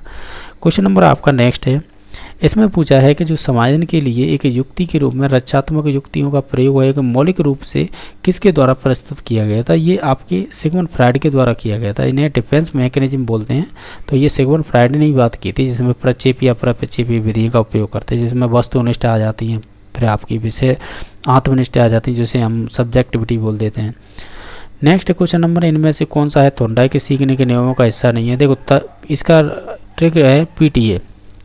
P से हो जाएगा आपका प्रभाव का, T से हो जाएगा तत्परता का, E से हो जाएगा अभ्यास का। बाकी साचार है, ये आपकी बात की है कहीं ना कहीं आपके पावलर ने, जिसे हम लॉ ऑफ एसोसिएशन बोलते हैं, तो ये आपके उससे संबंधित है। ठीक है, हालांकि ये आपका गॉड नियम भी माना जाता है थोंडाई का, ये भी ध्यान रखना है। गॉड नियम का मतलब ये होता है, ये तो मुख्य नियम थे ये 3, और बाकी ये था आपका गॉड नियम थे, ये अलग थे। ये 3 प्रकार अलग थे मुख्य के, और ये 5 प्रकार अलग थे जो आपके गॉड नियम या सेकेंडरी नियम कह सकते हैं, जिसमें 5 प्रकार बताए जाते हैं। क्वेश्चन नंबर नेक्स्ट है, इनमें से कौन सा है कक्षा में सीखने को प्रभावित करने वाला मनोवैज्ञानिक कारक होगा? तो आप इन सभी ऑप्शनों को देखिए, इसमें से पॉजिटिव होगा वही होगा, जैसे अभिप्रेरणात्मक एवं संवेगात्मक व्यवस्था। ऑप्शन नंबर सी सही हो जाएगा। इसमें अधिगम का अंतर्दृष्टि सिद्धांत किसके द्वारा प्रतिपादित किया गया था? तो ये आपका जैसे वोल्फगैंग कोहलर है ना, इनके द्वारा प्रतिपादित किया गया था। हालांकि अंतर्दृष्टि का सिद्धांत देखा जाए तो ये आपके एक कैनारी द्वीप है, उस कैनारी द्वीप पर आपके कैनारी द्वीप पर आपके कह सकते हैं चिंपांजी पर प्रयोग किए थे ये। ठीक है, तो ये चिंपांजी पर प्रयोग किए थे क्वेश्चन कोहलर ने। हालांकि इसकी स्थापना जो करने वाले थे मनोवैज्ञानिक थे वो मैक्स वर्थिमर थे इस सिद्धांत की। ठीक है, और इसके साथ एक कोप्पा भी जुड़े थे साथ ही साथ, ये भी क्वेश्चन बन जाते हैं। तो हालांकि इसका ऑप्शन नंबर 1 सही हो गया था। क्वेश्चन नंबर नेक्स्ट है, अभिप्रेरणात्मक चक्र के 3 घटक इनमें से कौन कौन से हैं? तो आप देखिएगा, एक तो नीड होता है, ड्राइव होता है, इंसेंटिव होता है। तो ऑप्शन नंबर बी सही हो जाएगा, आवश्यकता, अंतर्निरोध, प्रोत्साहन। क्वेश्चन नंबर नेक्स्ट है, इसमें से बाह्य अभिप्रेरणा का उदाहरण कौन सा है? उपलब्धि की आवश्यकता, चिंता, आकांक्षा स्तर और पुरस्कार। पुरस्कार है वो बाह्य हो जाता है, तो ऑप्शन नंबर इसका डी सही हो जाएगा। क्वेश्चन नंबर नेक्स्ट देख लेते हैं कि इनमें से कौन सा है जो शिक्षण के स्तरों का आधार पर शिक्षण का प्रकार नहीं है इनमें से? तो देखो, बोध स्तर होता है, स्मृति स्तर होता है, यानी स्मृति और चिंतन भी होता है, लेकिन प्रदर्शन स्तर नहीं होता है। ये आपका गलत है, तो ऑप्शन नंबर बी सही राइट आंसर हो जाएगा। नेक्स्ट है कि आपका जो डवाइट डब्ल्यू एलन के द्वारा कौन सी शिक्षण अधिगम विधि प्रस्तुत की गई थी? तो एलन के द्वारा है कौन सी की गई थी? जैसे सूक्ष्म दल, मस्तिष्क उद्वेलन या अंतक्रिया शिक्षण। एलन के द्वारा है आपकी माइक्रो टीचिंग दी गई थी, जिसमें आपके 36 मिनट का समय लगता है। ठीक है, और इसमें 6 स्टेप होते हैं, और ये आपकी माइक्रो टीचिंग से संबंधित है। ठीक है, तो ऑप्शन नंबर ए सही हो जाएगा। अब है ये आपकी 4th शिफ्ट यानी लास्ट शिफ्ट है, जिसमें आपके साइकोलॉजी से संबंधित किस प्रकार के क्वेश्चन पूछे गए थे। क्वेश्चन नंबर आपका 1 है जो पूछा गया था, ये पूछा है आपसे डिसलेक्सिया पूछ लिया डायरेक्टली, आपको सिंपली क्वेश्चन पूछा है उन्होंने कि डिसलेक्सिया बताइए कहते कैसे हैं, तो हम कहेंगे पढ़ने में कठिनाई होगी उसे ही कहेंगे हम डिसलेक्सिया। बर्तनी में लिखावट होगी इसे बोलेंगे डिस्ग्राफिया, और गणित में समझने में कठिनाई होगी इसे बोलेंगे डिस्कैलकुलिया, और प्रतिस्पर्धा में कठिनाई इस प्रकार की कोई विशेषता होती नहीं है। बुद्धि लब्धि निकालने का सूत्र क्या होता है, हम जानते हैं एम या अपॉन सी है, मल्टीप्लाई 100 कर दीजिएगा, यही IQ का सूत्र होता है। ये भी सरल पूछ लिया है। ये कह रहा है एसिमिलेशन क्या है, ये आपके जीन प्याजे से पूछा है। एसिमिलेशन होता है, एक होता है एकोमोडेशन, ये अनुकूलन के प्रकार दो माने जाते हैं, जिसमें से एसिमिलेशन का मतलब होता है किसी भी चीज़ को ज्ञान को ग्रहण करना। तो क्वेश्चन नंबर आप देख पा रहे होंगे, ये 3 नंबर क्वेश्चन है। अब इसे भी देख लेते हैं, एक सेकंड।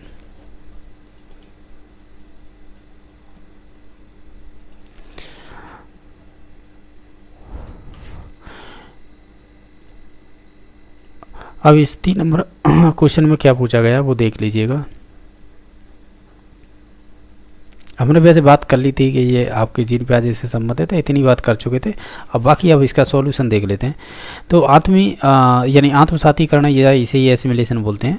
तो ये संबंधित किससे होता है, ये आपके जो भी ज्ञान ग्रहण करते हैं उससे ये संबंधित होता है। तो हम कहेंगे वर्तमान स्कीमा का प्रयोग कर बाह्य जगत के विश्लेषण के लिए होता है। तो ऑप्शन नंबर 1 सही हो जाएगा। बाकी ये ऑप्शन सब गलत दे रखे थे। नेक्स्ट क्वेश्चन नंबर है, जो आपके शिक्षा के 3 प्रमुख आधार माने जाते हैं वो कौन से होते हैं। एक तो शिक्षक ही हो जाता है, एक छात्र और एक पाठ्यक्रम, इसे करिकुलम बोलते हैं। तो यही ऑप्शन नंबर 1 सही हो जाएगा। ये तो कुछ ज़्यादा ही सिंपल क्वेश्चन आ रही है इस शिफ्ट में, तो 4 नंबर की में। क्वेश्चन नंबर नेक्स्ट है कि व्यक्ति को चित्रों की एक श्रृंखला दिखाई जाती है और उसे कहानी बनाने के लिए कहा जाता है, और यह फिल इन द ब्लैंक्स प्रक्षेपी तकनीक प्रयुक्त की जाती है। यानी आपको चित्र दिखाए जा रहे हैं, इसकी एक मतलब यही पहचान है कि आपको चित्र दिखाए जा रहे हैं, वो भी श्रृंखला के रूप में। तो पहचान कीजिए ये किससे संबंधित, और आपको कहानी भी लिखवाई जा रही है। तो हम कहेंगे व्यक्ति को चित्रों की एक श्रृंखला दिखाई जाती है, तो वो आपके TAT से संबंधित हो जाएगा, जैसे आपके मुरे ने दिया था। तो इसमें आपके 31 कार्ड हुआ करते थे, मैंने ये बताइए किसी क्वेश्चन में इसी सीरीज में। तो इसका ऑप्शन नंबर 1 सही हो जाएगा। इसमें क्रिस्टीना और मुरे ये दोनों ही थे, ठीक है।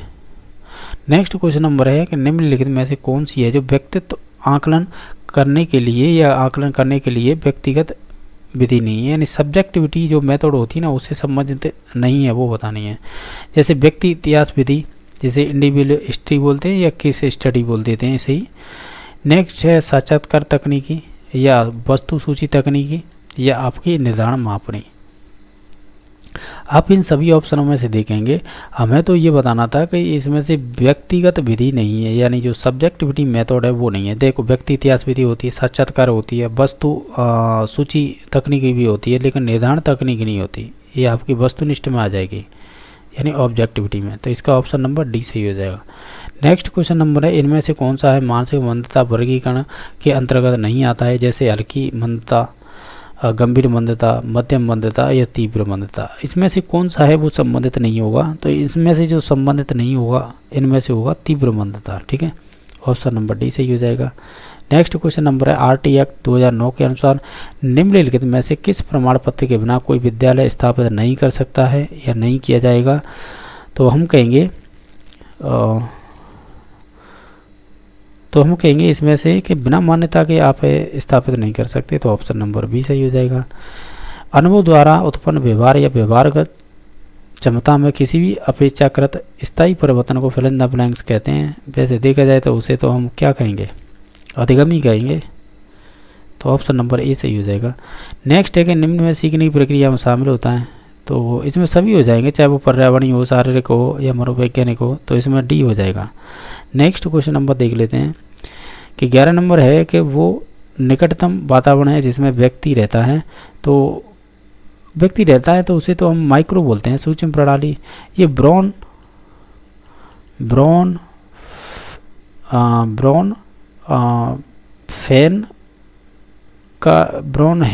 फैन इस प्रकार का एक मनोवैज्ञानिक हुए हैं जिन्होंने बायो इकोलॉजिकल एक दिया था, जिसे जैव पारिस्थितिकी सिद्धांत बोलते हैं, जिसमें आपके माइक्रो, फिर आपके बाद मीजो, फिर माइक्रो मीजो, फिर आपके इसके बाद है एक्सो भी आता है इसमें, फिर आपका क्रोनो भी आता है लास्ट में। इस प्रकार के ये 5-6 स्टेप बताए थे। तो उसमें जो शुरुआत का क्रम होता है ना, वो आपके पेरेंट्स से संबंधित होता है, जो आप वातावरण में रहते हैं जहाँ पर या जिस समाज में, तो वो सूक्ष्म प्रणाली का एक भाग होता है। ठीक है, उसमें देखो मीजो भी दे रखा है, एक्सो भी दे रखा है, कालक्रम यानी क्रोनो भी दे रखा है। इस प्रकार के क्रम होते हैं। ध्यान रखना, क्रोनो में वो चीज़ आती है जैसे कि पेरेंट्स का तलाक हो जाए या कोई एक्सीडेंट हो जाए, ठीक है, तो इस प्रकार के आते हैं। ये ध्यान रखना, ये पूछे हुए क्वेश्चन है। फिल इन द ब्लैंक्स बहुबुद्धि सिद्धांत हार्वर्ड गार्डन है, जिन्होंने पहले 9 प्रकार फिर बाद में 11 प्रकार बताए थे, और ये इंपॉर्टेंट है। क्वेश्चन नंबर नेक्स्ट है, इनमें से कौन सा है व्यक्तित्व का जैविक निर्धारक नहीं है? तंत्र का तंत्र, दैहिक संरचना, बाह्यहीन ग्रंथि यानी जो डक्टलेस ग्लैंड्स होती हैं उनकी बात कर रहा है, या स्थितिजन्य संरचना। हालांकि इसमें यह पूछा है कि कौन सा व्यक्तित्व का जैविक निर्धारक नहीं है। देखो इसमें एक लॉजिक ये लगा सकते थे, क्या लॉजिक लगाते? हम तो ये कहते कि जो सिचुएशन स्ट्रक्चर होती है ना, वो आपकी जैविक की निर्धारक नहीं होगी। बाकी आपका तंत्र का तंत्र, नर्वस सिस्टम, ये जैविक ही होता है। सोमेटिक स्ट्रक्चर यानी दैहिक संरचना होती है, यानी आपके ऐसे बोल सकते हैं, जब आप है आप ये पढ़ते होंगे हमारे पेरेंट्स हैं वैसे लक्षण हमारे अंदर आ जाते हैं। तो इसमें हम 40 गुणसूत्र पढ़ते हैं, जिसमें से 22 जोड़े तो आपके ये दैहिक संरचना वाले ही होते हैं, यानी जैसा हमारे पेरेंट्स का शरीर है वैसे ही हमारे हाथ पैर बन के आते हैं। लेकिन आपका 23वां जोड़ा होता है ना, वो XY होता है। अगर पुरुष है तो XY, महिला है तो XX हो जाएगा। तो ये फिर आपके एलील होते हैं, ये वो होते हैं जो आपके एक तरह से कह सकते हैं ये हो जाते हैं सोमेटिक, तो ये हो जाएंगे आपके असोमेटिक बोल सकते हैं, या इन्हें विषम बोल सकते हैं। ठीक है, तो अभी मुझ पर टर्म याद नहीं आ रही है ये वाली, इन्हें बोलते हैं अलग से, और इन्हें अब आ गया था ना, इन्हें सोमेटिक बोलते हैं। जो 22 जोड़ी होते हैं, वो 23वां जोड़ा होता है वो ऑटोनोमस होता है। ठीक है, यानी जो भिन्न विषम युग्म बोल सकते हैं, जिसमें XY होते हैं। तो निश्चित तौर से मैं जो बताने वाला था, ये जैविक होते हैं, ये भी जैविक होते हैं। डक्टिलेक्स मतलब होता है कि जिनमें आपको जिसमें वाहिनी नहीं पाई जाती है, यानी आप कह सकते हैं डक्ट नहीं पाई जाती, नलिका नहीं पाई जाती ग्रंथियों में, तो वो अंतःस्रावी होती हैं, आप भी जानते होंगे, जिनमें ग्रंथि नहीं पाई जाती है, नहीं नलिका नहीं पाई जाती। तो ये भी जैविक ही होता है। लेकिन स्थितिजन्य प्रोसेस वो होती है जो आपकी सिचुएशन के अकॉर्डिंग होती है, ये सभी चीज़ें, तो ये आपकी जैविक से संबंधित नहीं है। तो ऑप्शन नंबर डी सही हो जाएगा। कौन सा आनुवंशिकता का सामान्यतः नियम नहीं है इसमें से? जैसे आपका प्रोग्रेशन, रिग्रेशन, वेरिएशन, लाइका, बेजेट लाइका, यानी जैसे पैदा हुआ है। आप है इसमें से देखेंगे जो आपकी रिग्रेशन है ना, प्रतिपगमन, कहीं ना कहीं आप समायोजन शब्द पढ़ेंगे ना, उसमें बहुत सारी आती हैं विशेषताएं, जैसे रेशलाइजेशन क्या होता है, प्रतिगमन या रिग्रेशन क्या होता है, और भी इनके साथ टर्म आते हैं जैसे कि डिनाइल क्या होता है, और आपके बहुत सारे शब्द आते हैं। ठीक है, तो उनमें ये उससे संबंधित है, न कि ये आपके आनुवंशिकता के नियम से।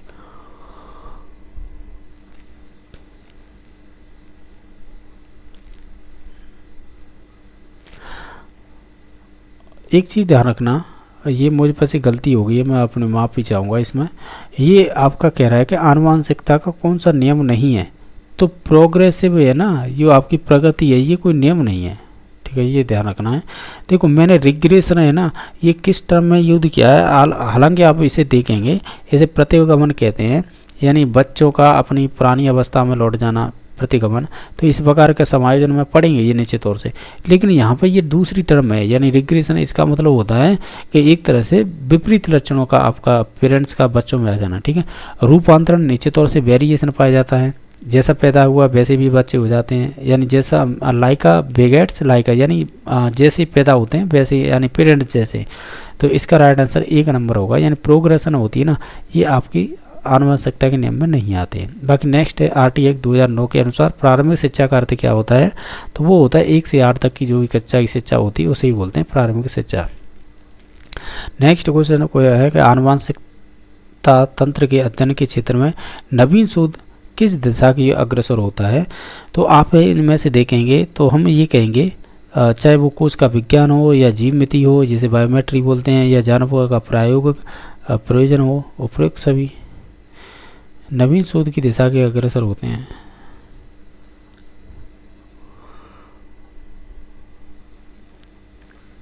अब ये ध्यान रखना, ये क्वेश्चन बोनस किया गया था, ठीक है, ये सभी कथन इसके सही नहीं है। क्वेश्चन नंबर नेक्स्ट है, आरटी एक्ट 2009 में 9 के शिक्षकों के प्रति सप्ताह कितने घंटे कार्य करने होंगे? वो 45 घंटे करने होंगे, तो ऑप्शन नंबर बी सही हो जाएगा। नेक्स्ट क्वेश्चन नंबर आपका 18वां है, वो इस प्रकार पूछा है आपसे,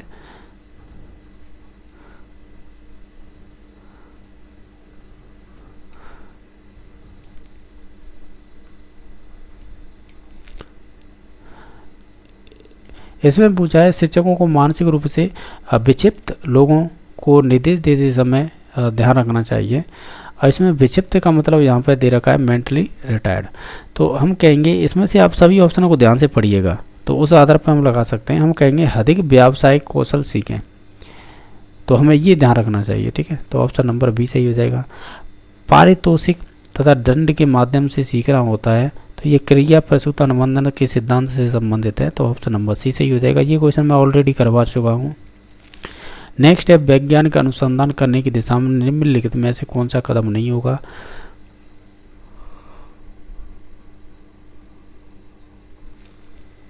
देखो, ये वैज्ञानिक अनुसंधान की बात कर रहा है, उसमें से एक कदम कौन सा नहीं है? तो देखो, इसमें से जैसे कि एक समस्या की अवधारणा ये हो सकता है, ठीक है, यानी वैज्ञानिक अनुसंधान का ये एक विशेषता होती है। आधार सामग्री एकत्र करना ये भी हो सकता है, लेकिन संशोधन शोध निष्कर्ष ये भी हो सकता है, लेकिन गतिशील दृष्टिकोण नहीं होगा, यानी डायनामिक अप्रोच नहीं हो सकती, ठीक है, तो ऑप्शन नंबर डी सही हो जाएगा। नेक्स्ट क्वेश्चन नंबर है, परीक्षण फिरेंदा ब्लैंक्स का संदर्भ दो भिन्न अवसरों पर एक ही परीक्षण पर किसी व्यक्ति द्वारा प्राप्त लब्धांकों की संगति, ये क्या कहलाती है? तो ये आपकी कहलाती है विश्वसनीयता। क्वेश्चन नंबर 22वां है, बच्चों को मुफ्त अनिवार्य शिक्षा का अधिकार किस अधिनियम के अंतर्गत दिया जाता है? वो आरटी एक्ट 2009 के अंतर्गत दिया जाता है। प्रतिभाशाली की पहचानों में हमें प्राथमिकता देनी चाहिए, किसे प्राथमिकता देनी चाहिए? तो आप देखेंगे इनमें से सभी ऑप्शनों को ध्यान से देखेंगे तो हम कहेंगे आप अपने वस्तुनिष्ठ और परीक्षा का परिणाम देंगे, यानी ये बहुत बार पूछा है, 2016 में रीट में पूछा हुआ क्वेश्चन है ये। 2015 की परीक्षा 16 में हुई थी, उसमें पूछा था यही क्वेश्चन। प्रतिभाशाली पहचान में हमें प्राथमिकता देनी चाहिए, तो वस्तुनिष्ठ परीक्षा का परिणाम को देनी चाहिए, यही ऑप्शन थे उसमें भी। फ्राइड के अनुसार व्यक्तित्व के प्राथमिक संरचनात्मक तत्व कौन से हैं? तो वो ये चेतन, अवचेतन और अचेतन, और सॉरी ये नहीं होगा क्योंकि ये क्वेश्चन उसने और टाइप से पूछा है। ये प्राथमिक संरचनात्मक तत्व होंगे, वो होंगे इड, ईगो, सुपर ईगो, ठीक है, तो ऑप्शन नंबर बी सही होगा। हालांकि इसकी भी बात की है, ये मन के प्रकार बताए थे उसने। नेक्स्ट है कि स्थिर अवस्था बनाए रखने के लिए शरीर की प्रवृत्ति कैसी होनी चाहिए? तो हम कहेंगे इसकी प्रवृत्ति होनी चाहिए आपकी समस्थिति। समस्थिति का मतलब होता है होम्योस्टैटिक, ऑप्शन नंबर 1 सही हो जाएगा। नेक्स्ट क्वेश्चन नंबर है, सीता एक डे केयर सेंटर में काम करती है, वेतन कम है और काम के घंटे लंबे हैं, और लेकिन आपकी क्या क्वेश्चन आगे कह रहा है, लेकिन वो बच्चों के आसपास है रहना पसंद करती है और उच्च वेतन वाली नौकरी की तलाश करने की इच्छा नहीं रखती है। सीता की यह प्रेरणा किस प्रकार की लगती है? तो हम कहेंगे ये संबंधित तो उसके आपके इंटरनल मोटिवेशन से संबंधित हो जाएगी, या इंटरनल ये चीज़ें हैं उसकी। नेक्स्ट क्वेश्चन नंबर है, जब कोई व्यक्ति ये सूचनाओं को संशोधित कर रहा होता है तो मस्तिष्क में चलने वाली मानसिक गतिविधि क्या कहलाती है?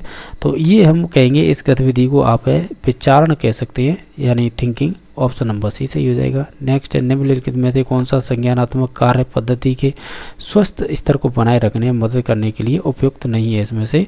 तो ये संबंधित हो जाएगा आपका आसीन जीवन शैली, तो ऑप्शन नंबर ए सही हो जाएगा, यानी आपकी सेडेंटरी लाइफ स्टाइल, ये आपके संबंधित नहीं होगी संज्ञानात्मक कार्य पद्धति से। नेक्स्ट है आपके जीवन अस्तित्व के संघर्ष और उत्तर जीविता की एक सतत कह सकते हैं प्रस्तुत करना, यानी सतत श्रृंखला को प्रस्तुत करना, किसके द्वारा आप ये कहा गया है? जीवन अस्तित्व संघर्ष और उत्तर जीविता एक सतत श्रृंखला प्रस्तुत की गई, ये किसका स्टेटमेंट है? तो ये संबंधित हो जाएगा आपके डार्विन का, ठीक है। नेक्स्ट देख लेते हैं क्वेश्चन नंबर, ये हालांकि बायोलॉजी का है, 12th क्लास का बायोलॉजी पढ़ते हैं ना, उसमें दे रखा है। क्वेश्चन नंबर नेक्स्ट है, ब्याज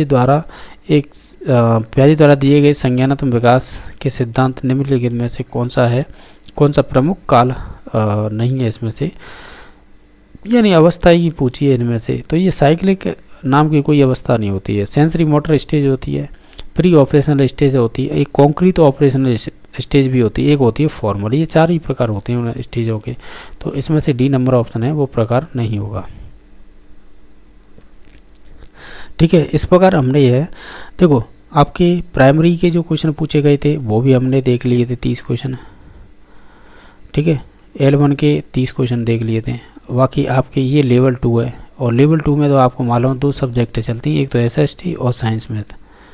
तो इनके भी हमने L2 के देख लिए थे। इनके हमने 3 सितंबर के 90 क्वेश्चन, और 90 और 30 ये आपके 120 क्वेश्चन हो जाते हैं। ये तो आपके साइको के देख लिए थे। ठीक है, और जो अन्य बच रहे हैं हम उन्हें देख लेंगे।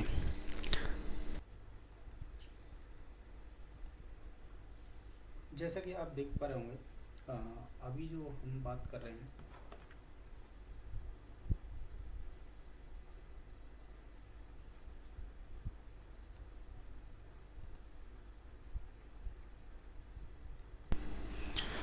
और जैसा कि आप देख पा रहे होंगे अभी जो हम बात करेंगे वो आपके जो नेक्स्ट, अब तक हमने जो भी क्वेश्चन किए थे वो आपके CDP से संबंधित थे। अभी जो हम क्वेश्चन कर रहे हैं ये आपके संबंधित हो जाएंगे आपके लैंग्वेजों को लेकर, साथ ही साथ जो भी सब्जेक्ट के क्वेश्चन रहेंगे वो भी देख लेंगे। ठीक है, तो इसमें है जैसे कि आप ऐसे बोल सकते हैं, जिन्होंने भाषा फर्स्ट के रूप में है आपकी हिंदी चूज की है, तो वो यहाँ से क्वेश्चन स्टार्ट होते हैं 31 नंबर क्वेश्चन से। तो इसमें देख लेते हैं किस प्रकार के क्वेश्चन पूछे गए थे। जैसे बात करें क्वेश्चन नंबर 31 की, कि भाषा कौशलों में से अभिव्यक्ति कौशल कौन सा होता है। तो एक तो आपका बोलना होगा और साथ ही साथ लिखना, तो ऑप्शन नंबर C सही हो जाएगा। अनुलेख किस भाषा कौशल से संबंधित होता है। अनुलेख का मतलब एक तरह से लेखन से ही संबंधित होता है, लेकिन किस भाषा कौशल में आएगा वो बताना था, तो ये आपके लेखन से ही संबंधित हो जाएगा। बाकी लिखवा कौन है, जिसे हम रिकॉर्ड प्लेयर बोलते हैं, ये किस प्रकार की अधिगम सामग्री हो जाएगी, ये श्रव्य सामग्री हो जाएगी जिसे सुन सकते हैं। भाषा प्रयोगशाला के अनुभाग में सम्मिलित नहीं होता है, इसमें से चूज करना है। तो आप इनमें से सभी ऑप्शनों को ध्यान से देखेंगे तो ऑप्शन नंबर इसका D सही हो जाएगा। जो विश्राम कक्ष होता है ये संबंधित नहीं होगा। बाकी नेक्स्ट क्वेश्चन नंबर देख लेते हैं। क्वेश्चन नंबर 35 है, इसमें बताना है कि जो आपका सस्वर वाचन का गुण कौन सा होता है। तो आप इन सभी ऑप्शनों को ध्यान से देखेंगे तो हम कहेंगे उचित ध्वनि आपका निर्गम होता है, तो ऑप्शन नंबर C सही हो जाएगा। बाकी आपका नेक्स्ट 36 नंबर क्वेश्चन है कि मौखिक मूल्यांकन के संबंध में उपयुक्त कथन कौन सा है, यानी मौखिक मूल्यांकन कर रहे हैं तब। तो हम कहेंगे मौखिक मूल्यांकनकर्ता निष्ठावान और सहनशील और विषय विशेषज्ञ होना चाहिए, तो ऑप्शन नंबर B सही हो जाएगा। बाकी 37 नंबर क्वेश्चन ये पूछा था कि मूल्यांकन उद्देश्यों की प्राप्ति की सीमा का निर्णय करने की प्रक्रिया है, ये मूल्यांकन की परिभाषा किसने दी थी। तो ये संबंधित हो जाएगी आपके माइकलिस की ये परिभाषा है, तो ऑप्शन नंबर A सही हो जाएगा। क्वेश्चन नंबर आपका 38 नंबर है, विद्यार्थी सीखने से संबंधित कठिनाई को दूर करते हुए या करवाए जाने वाले शिक्षण को कहलाता है। यानी विद्यार्थी सीखने संबंधी कठिनाई को तो दूर करते हुए और करवाए जाने वाले शिक्षण को क्या कहते हैं, तो हम इसे कहेंगे हालांकि देखा जाए तो इसमें से ऑप्शन नंबर D सही हो जाएगा, क्योंकि उपचारात्मक शिक्षण में ही ऐसा किया जाता है। नेक्स्ट क्वेश्चन नंबर है कि आपके सतत एवं व्यापक मूल्यांकन में मूल्यांकन का दोष क्या है। तो आप सभी ऑप्शनों को पढ़ के देख लीजिएगा। जैसे कि इसमें है विद्यार्थियों का निरंतर मूल्यांकन होता है, ये बात तो सही है। विद्यार्थियों को अपनी कमियों का निरंतर ज्ञान होता रहता है, ये भी बात सही है। इसमें अभिभावकों को विद्यार्थी की निरंतर प्रगति की जानकारी होती रहती है, ये भी बात सही है। यह प्रणाली तभी लागू की जा सकती है जब विद्यार्थी शिक्षक अनुपात कम हो, ऐसा कुछ नहीं है, तो ये ऑप्शन नंबर इसका D सही हो जाएगा। क्वेश्चन नंबर नेक्स्ट है, उपलब्धि परीक्षण के निर्माण में कितने पदों का प्रयोग किया जाता है। ये अच्छा क्वेश्चन है, ये आपके 4 पद इसमें यूज किए जाते हैं।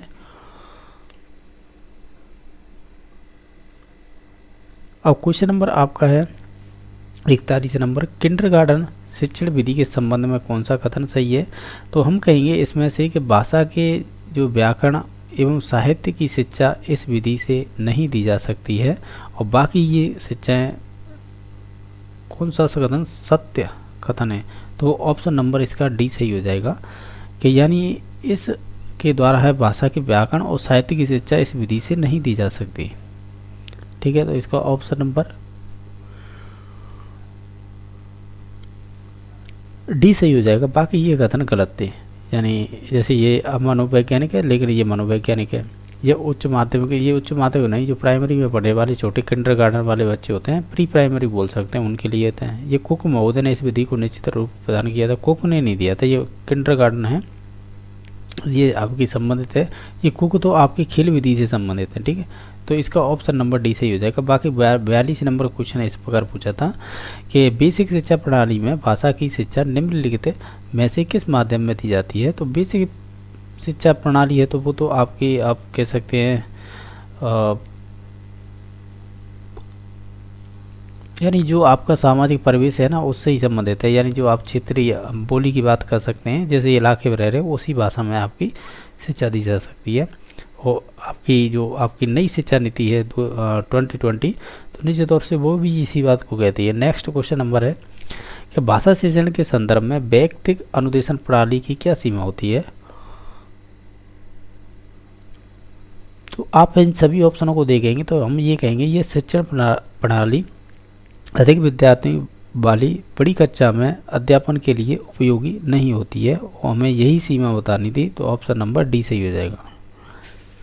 बाकी इसके कथन ये सही हो जाएंगे। विद्यार्थी को भाषा के तत्वों का ज्ञान प्रभावी रूप से करवाया जाता है, इसमें विद्यार्थी भाषाई कौशल में दक्ष हो जाते हैं, व्यक्ति से शिक्षण पर अधिक बल दिया जाता है। ये सभी कथन सही थे। जो सीमा इसकी थी यानी जो लिमिटेशन थी वो डी नंबर ऑप्शन हो जाएगा। इनमें से कौन सा है परिविक्षित अध्यापन और पागम का सोपान नहीं है इसमें से। तो आप इन सभी ऑप्शनों को ध्यान से देखेंगे तो इसमें से ऑप्शन नंबर डी सही हो जाएगा। यानी कलात्मक प्रायोजना है ये संबंधित नहीं होगी आपके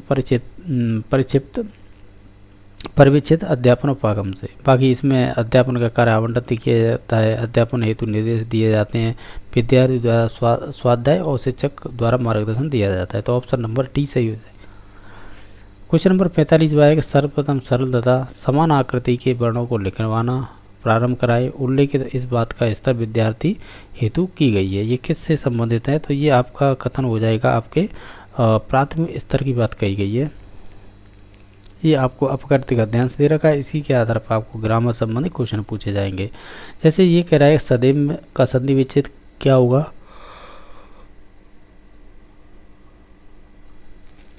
तो इसमें से हो जाएगा सदा प्लस एव। ठीक है, तो ऑप्शन नंबर डी से ही हो जाएगा। इसमें से विष का पर्यायवाची शब्द कौन सा है। तो गरल हो जाएगा ना, सही है, गरल ही माने विष भी होता है, तो जहर कह लेते हैं उसे ही। नेक्स्ट है 48 विरोधी शब्द का विलोम क्या होगा। विरोधी है तो निश्चित तौर से ये समर्थक होगा, तभी इसका विलोम बनेगा ये, और ये भी आपका डी नंबर ऑप्शन सही हो जाएगा। नेक्स्ट क्वेश्चन नंबर है आपका 49 नंबर क्वेश्चन है कि गद्यांश में प्रयुक्त मनोदशा शब्द से क्या आशय होता है। तो मनोदशा से मतलब होता है मन की दशा, तो ऑप्शन नंबर सी सही हो जाएगा। मनुष्य शब्द क्या है अपने आप में। हालांकि देखी जाए तो मनुष्य अपने आप में एक जातिवाचक संज्ञा हो जाएगी, ऑप्शन नंबर सी सही हो जाएगा। आपको एक नेक्स्ट अपघटित गद्यांश दिया गया है, इससे संबंधित क्वेश्चन पूछा है। इसमें अमूल्य का अर्थ क्या होता है। तो अमूल्य का अर्थ होता है आपके जिसका मूल्य आप आंक न सके। निधि, निधिया शब्द का एक वचन क्या होगा। इसका निधि हो जाएगा, और निधि हो जाएगा option number c. Question number आपका नेक्स्ट है उन्हीं के कारण पृथ्वी मातृभूमि की संज्ञा प्राप्त करती है, वाक्य में कौन सा काल है। तो वर्तमान काल हो जाएगा इसमें, तो सामान्य वर्तमान काल ऑप्शन नंबर बी सही हो जाएगा। क्वेश्चन नंबर आपका नेक्स्ट है भाव शब्द क्या है। तो अपने आप में ये आपका अच्छा भाव, तो ये पुल्लिंग हो जाएगा फिर अपना। ठीक है, तो ये पुल्लिंग हो जाएगा भाव। नेक्स्ट क्वेश्चन नंबर है जो 55 नंबर क्वेश्चन है अचेतन शब्द का उपयुक्त अर्थ क्या होता है। ऐसे बोल सकते हैं, ऐसे अचेतन को एक तरह से हम कह सकते हैं निर्जीव चीज़ होती है। यानी आप जैसे चेतन कॉन्शियस माइंड होता है, इसके साथ है आप अचेतन बोलेंगे तो अनकॉन्शियस माइंड हो जाएगा। तो ये निर्जीव के लिए इंडिकेट किया जाता है। इसका उपयुक्त अर्थ अचेतन। वाक्य के कितने अंग माने गए हैं? हालांकि इसमें देखा जाए तो इसके 2 माने गए हैं। रचना के आधार पर वाक्य का प्रकार बताइएगा। इसमें से देखा जाए तो रचना के आधार पर वाक्य में इसमें से प्रकार बताना है। ठीक है, तो इसमें से हो जाएगा जो आपका संयुक्त हो जाएगा, और इसमें एक सरल भी आता है, संयुक्त भी आता है और एक मिश्र। ये 3 प्रकार होते हैं। किस आधार पर? रचना के आधार पर। और अर्थ के आधार पर पूछा जाए आपसे तो अर्थ के आधार पर आपके 8 प्रकार होते हैं। ठीक है, जिनमें से एक विधानार्थक दे रखा ना, ये संबंधित होता है अर्थ के आधार पर। इसमें प्रश्नवाचक भी आ जाते हैं, विधानवाचक आ जाते हैं, और आपके सात्वक। इसमें 8 प्रकार अन्य प्रकार के होते हैं। हालांकि इसका ऑप्शन नंबर सी सही होगा। 2 शब्दों को जोड़ने के लिए प्रयुक्त विराम चिन्ह कौन सा होता है?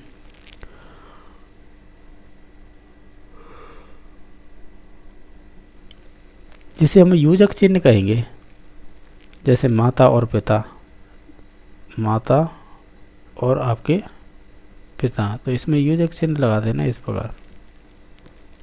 क्वेश्चन नंबर है, डाक के 3 पात लोकांकित का अर्थ कौन सा होगा इसमें से? तो इसमें से हो जाएगा वो आपका हो जाएगा सदा एक जैसी स्थिति बनी रहना। बहुत लज्जित होना के लिए मुहावरे का अर्थ क्या होगा? तो इसे कहेंगे हम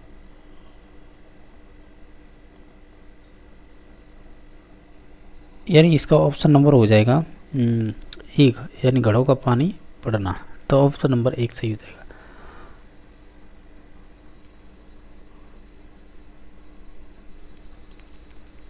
ये जो अभी हमने क्वेश्चन किए थे वो संबंधित थे आपके, ऐसे बोल सकते हैं, जिन्होंने भाषा फर्स्ट ली थी। अब हम सेकंड भाषा को ले रहे हैं, हिंदी को, जिससे कि आपके साथ ही साथ एक ही साथ क्वेश्चन सॉल्व कर लें।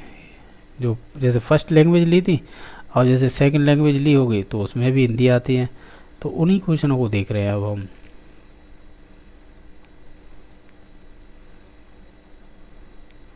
जैसे कि ये आपके दिखाई दे रही है, तो ये आपकी हो जाएगी।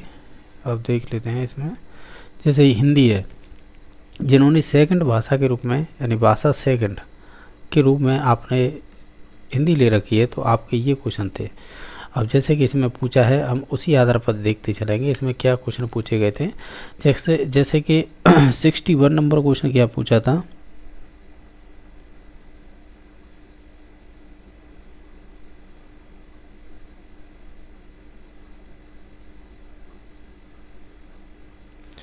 और 61 नंबर क्वेश्चन पूछा था आपसे, ये स्टेटमेंट दे रखा है कोई, ये किसका है ये पूछा था।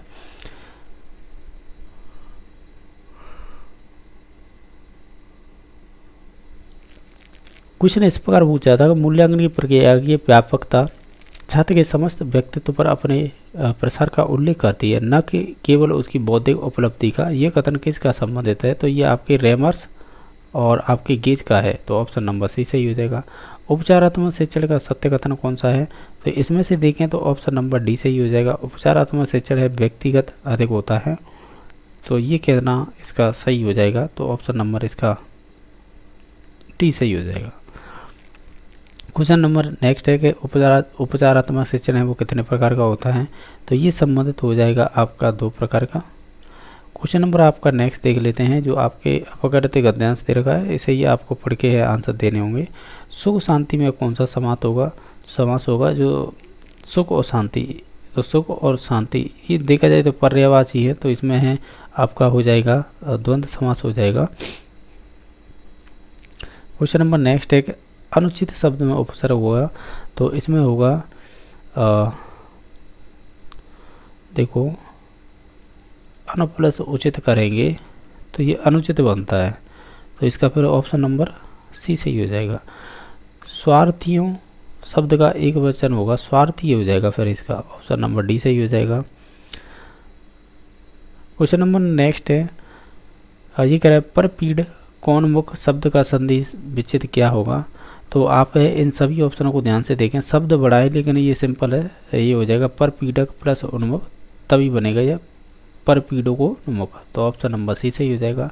खल शब्द का अर्थ क्या होता है? आप देखेंगे खल शब्द का अर्थ हम निकालेंगे तो वो हो जाएगा आपका दुष्ट। नेक्स्ट आपको पद्यांश दे रखा है, क्योंकि आपको फर्स्ट और सेकंड के बीच में यही अंतर होता है। इसमें एक पद्यांश दिया जाता है, जो आप भाषा सेकंड के रूप में लेंगे तब, हालांकि फर्स्ट भाषा लेंगे तब नहीं पूछा जाता है, ठीक है। तो इसमें आपको बताना है दुर्योधन का असाध्य कार्य करना चाह रहा था। आप इस जब पद्यांश को पढ़ेंगे तब इसका सेंस निकल के आएगा कि वो हरि को बांधने का। नेक्स्ट क्वेश्चन नंबर है मनुष्य पर नाश के छाने का क्या प्रभाव पड़ता है। तो हम कहेंगे वो है आपके मनुष्य का विवेक मर जाता है। निम्नलिखित में से पंक्तियों में से किस पंक्ति में नाद सौंदर्य है। तो आप देखेंगे इसमें से ऑप्शन नंबर बी सही हो जाएगा। और प्रयोग गद्यांश की भाषा कैसी है, तो हम कहेंगे ये आपकी संस्कृति निष्ठ हो जाएगी, और संस्कृति निष्ठ हिंदी ऑप्शन नंबर ए। पद्यांश का मुख्य वर्णित क्या था, तो इसमें वर्णित था आपका कह सकते हैं हरि के विराट की शक्ति। आश्रित उपवाक्य का भेद नहीं है इसमें से, तो आप देखेंगे इसमें से हम कहेंगे जो प्रधान उपवाक्य है वो नहीं होगा, बाकी संज्ञा उपवाक्य होगा, विशेषण उपवाक्य होगा, क्रिया विशेषण उपवाक्य होगा। इसमें से आपको मिश्र वाक्य बताना है इसमें से कौन सा है। तो आप देखेंगे इसमें से ऑप्शन नंबर इसका सी सही हो जाएगा।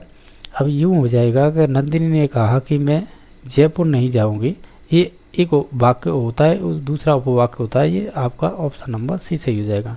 शालिनी घर से जाती है, वाक्य में कौन सा कारक है, तो ये अलग हो रही है, तो अपादान कारक हो जाएगा इसमें से। क्वेश्चन नंबर नेक्स्ट है धोता चना बाजे घना लोकांकित का अर्थ क्या होता है। हम कहेंगे ये आपके गुणहीन व्यक्ति अधिक आडंबर करता है। नेक्स्ट क्वेश्चन नंबर है कि अत्यंत ईर्ष्या करना के अर्थ में आपका मुहावरा क्या होगा। तब हम कहेंगे ये संबंधित होगा छाती पर सांप लौटना। नेक्स्ट क्वेश्चन नंबर है कि हार्वर्ड द्वारा स्थापित सहसंबंध विधि के चिंतन को आगे किस विद्वान ने बढ़ाया था। तो ये संबंधित हो जाएंगे आपके जिलर, तो ऑप्शन नंबर सी सही हो जाएगा। मोंटेसरी शिक्षण विधि के संबंध में कौन सा कथन सही है। हम कहेंगे मोंटेसरी विधि से पढ़ने से पहले लिखना सिखाया जाता है। क्वेश्चन नंबर आपका 81 है कि अभिक्रमित अनुदेशन विधि का सिद्धांत किससे संबंधित है और ये किस सिद्धांत पर लागू होता है। तो हम कहेंगे क्रमिक लघु पदों का ये सिद्धांत कहलाता है। नेक्स्ट है सूक्ष्म शिक्षण उपागम का उद्देश्य और लक्ष्य बताइएगा।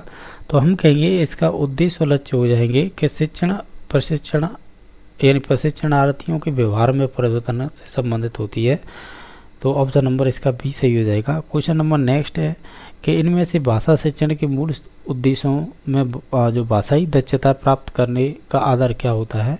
तो हम कहेंगे इसमें से जैसे कि इसमें से ऑप्शन नंबर कच्चावार भाषाई दक्षता हो जाएगी और पारिवारिक पृष्ठभूमि की भाषा की दक्षता हो जाएगी। ऑप्शन नंबर इसका सी और डी दोनों हो जाएंगे।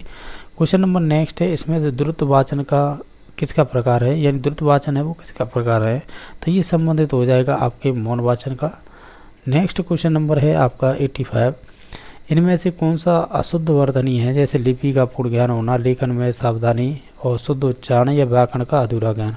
आपसे पूछा गया है उस आधार पर हम देखें इसमें से अशुद्ध वर्तनी का कारण होगा व्याकरण का अधूरा ज्ञान। ऑप्शन नंबर डी सही हो जाएगा।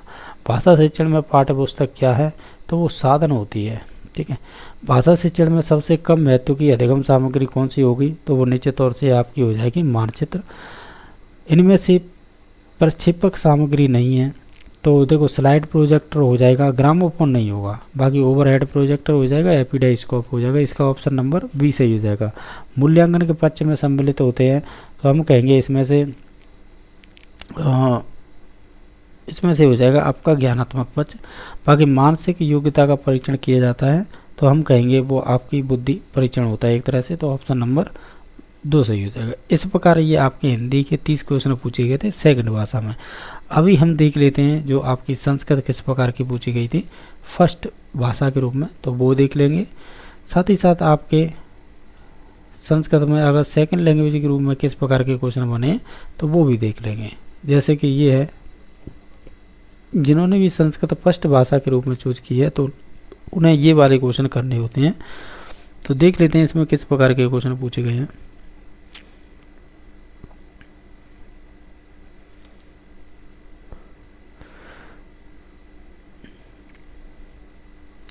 अब जैसे आप देख पा रहे होंगे जिसमें आपका पहला क्वेश्चन पूछा गया है जो 31 नंबर का है। ये कह रहा है प्राचीन यूनानी दार्शनिक सुकरात महोदय केन विधिना समाज उपदेश अददात, यानी जो आपके यूनानी दार्शनिक रहे हैं सुकरात, उन्होंने किस विधि से संबंधित रखा है या दी है उन्होंने, तो उन्होंने प्रश्नोत्तर विधि दी है। ये साइकोलॉजी में हम पढ़ते हैं। संस्कृत शिक्षण कोअपि विधि मात्र विधि इति नामना ज्ञायते, यानी ऐसी कौन सी विधि है जो आपकी मात्र विधि के नाम से जानी जाती है। तो आप इनमें से देखेंगे तो ऑप्शन नंबर इसका बी सही हो जाएगा, यानी प्रत्यक्ष विधि को कहते हैं। ठीक है, नेक्स्ट क्वेश्चन नंबर है कि कर्णाभ्याम श्रवणम मुखेन च भाषणम उपावि आधारय स्तः, ये कह सकते हैं। इसमें होगा आपका राइट आंसर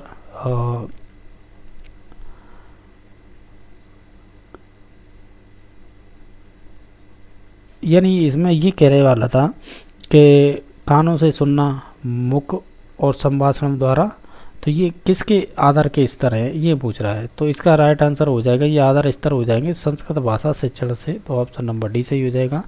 भाषा कौशलेषु अंतिम कौशल कौन सा है, वो लेखनम होगा, तो ऑप्शन नंबर बी सही हो जाएगा। क्वेश्चन नंबर नेक्स्ट है संस्कृत अध्यापन से दृश्य साधनेषु सर्वोत्तम साधन, यानी इसमें से दृश्य साधन सर्वश्रेष्ठ कौन सा है, तो आप देखेंगे इसमें से हो जाएगा जो आपका श्याम फलकम, यानी जो आपका श्यामपट। इसमें से बता रहे हैं निम्नलिखितेषु भाषा शिक्षण से प्रमुख साधनम अस्ति, भाषा शिक्षण का इसमें से कौन सा एक अच्छा साधन रहेगा साधन के रूप में, तो आप ऐसे बोल सकते हैं इसमें से सबसे बेस्ट रहेगा पाठ्य पुस्तक। नेक्स्ट है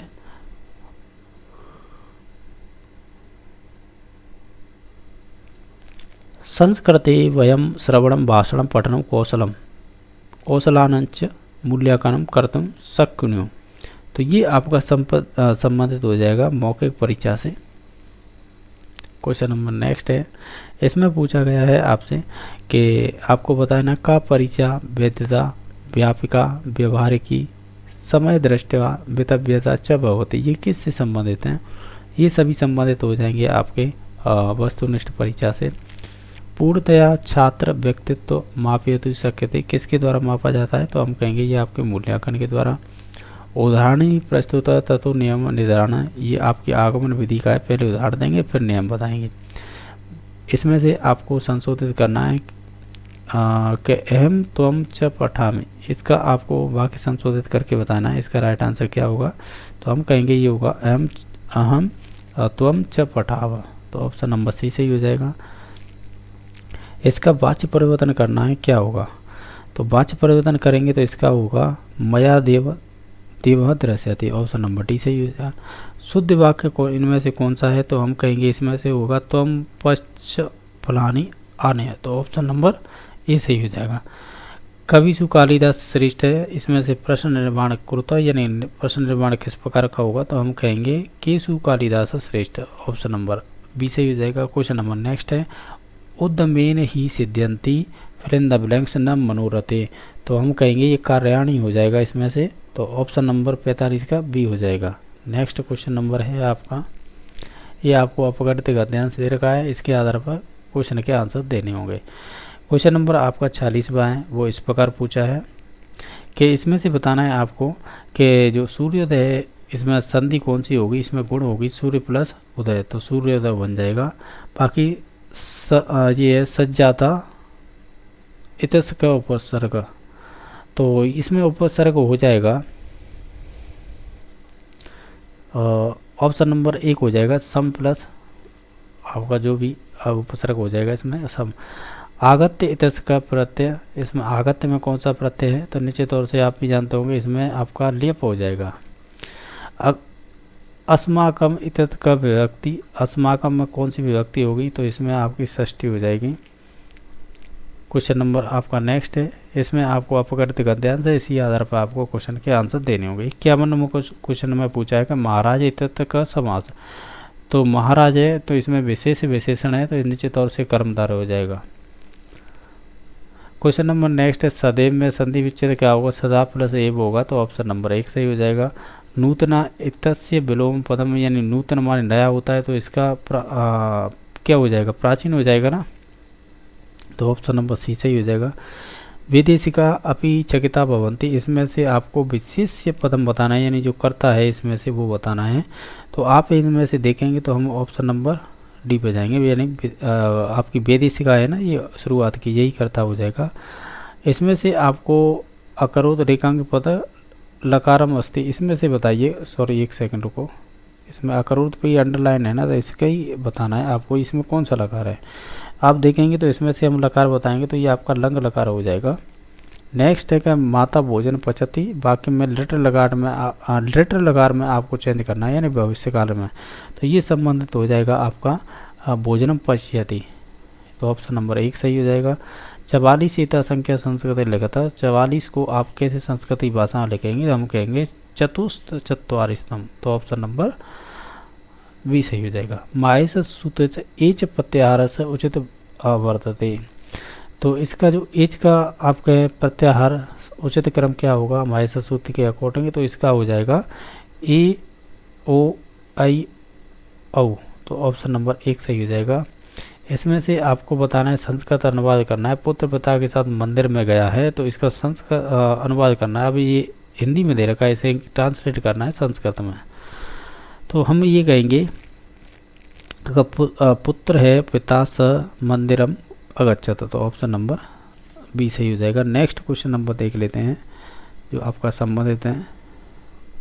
इसमें पूछा है संस्कृत अनुवाद, इसमें भी करना है कि राजा राज्य की रक्षा करेगा, तो हम ये कहेंगे वो करेगा नृप राज्यम रक्षयति, तो ऑप्शन नंबर ए सही हो जाएगा। इस प्रकार हमने ये आपके फर्स्ट लैंग्वेज के रूप में जिन्होंने संस्कृत भाषा ली थी तो उनका है, और सेकंड के रूप में जिन्होंने ली है वो भी देख लेते हैं क्वेश्चन किस प्रकार के पूछे गए थे।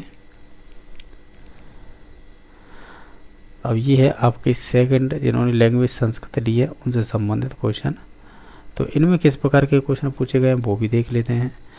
जैसे कि इसमें से आपके 61 नंबर क्वेश्चन पूछा गया था।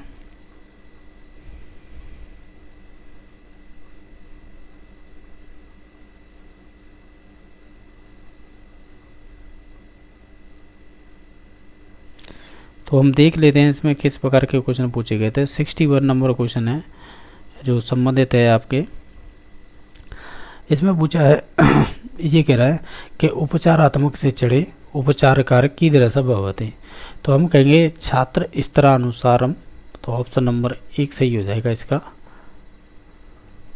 नेक्स्ट क्वेश्चन नंबर है संस्कृते चतुर्विध भाषा कौशलेषु तृतीय कौशलम अस्ति, तो हम LSRW, तो इसमें तीसरा कौशल होगा वो आपका रीडिंग होगा यानी पढ़ना, तो पठन कौशल डी नंबर ऑप्शन हो जाएगा।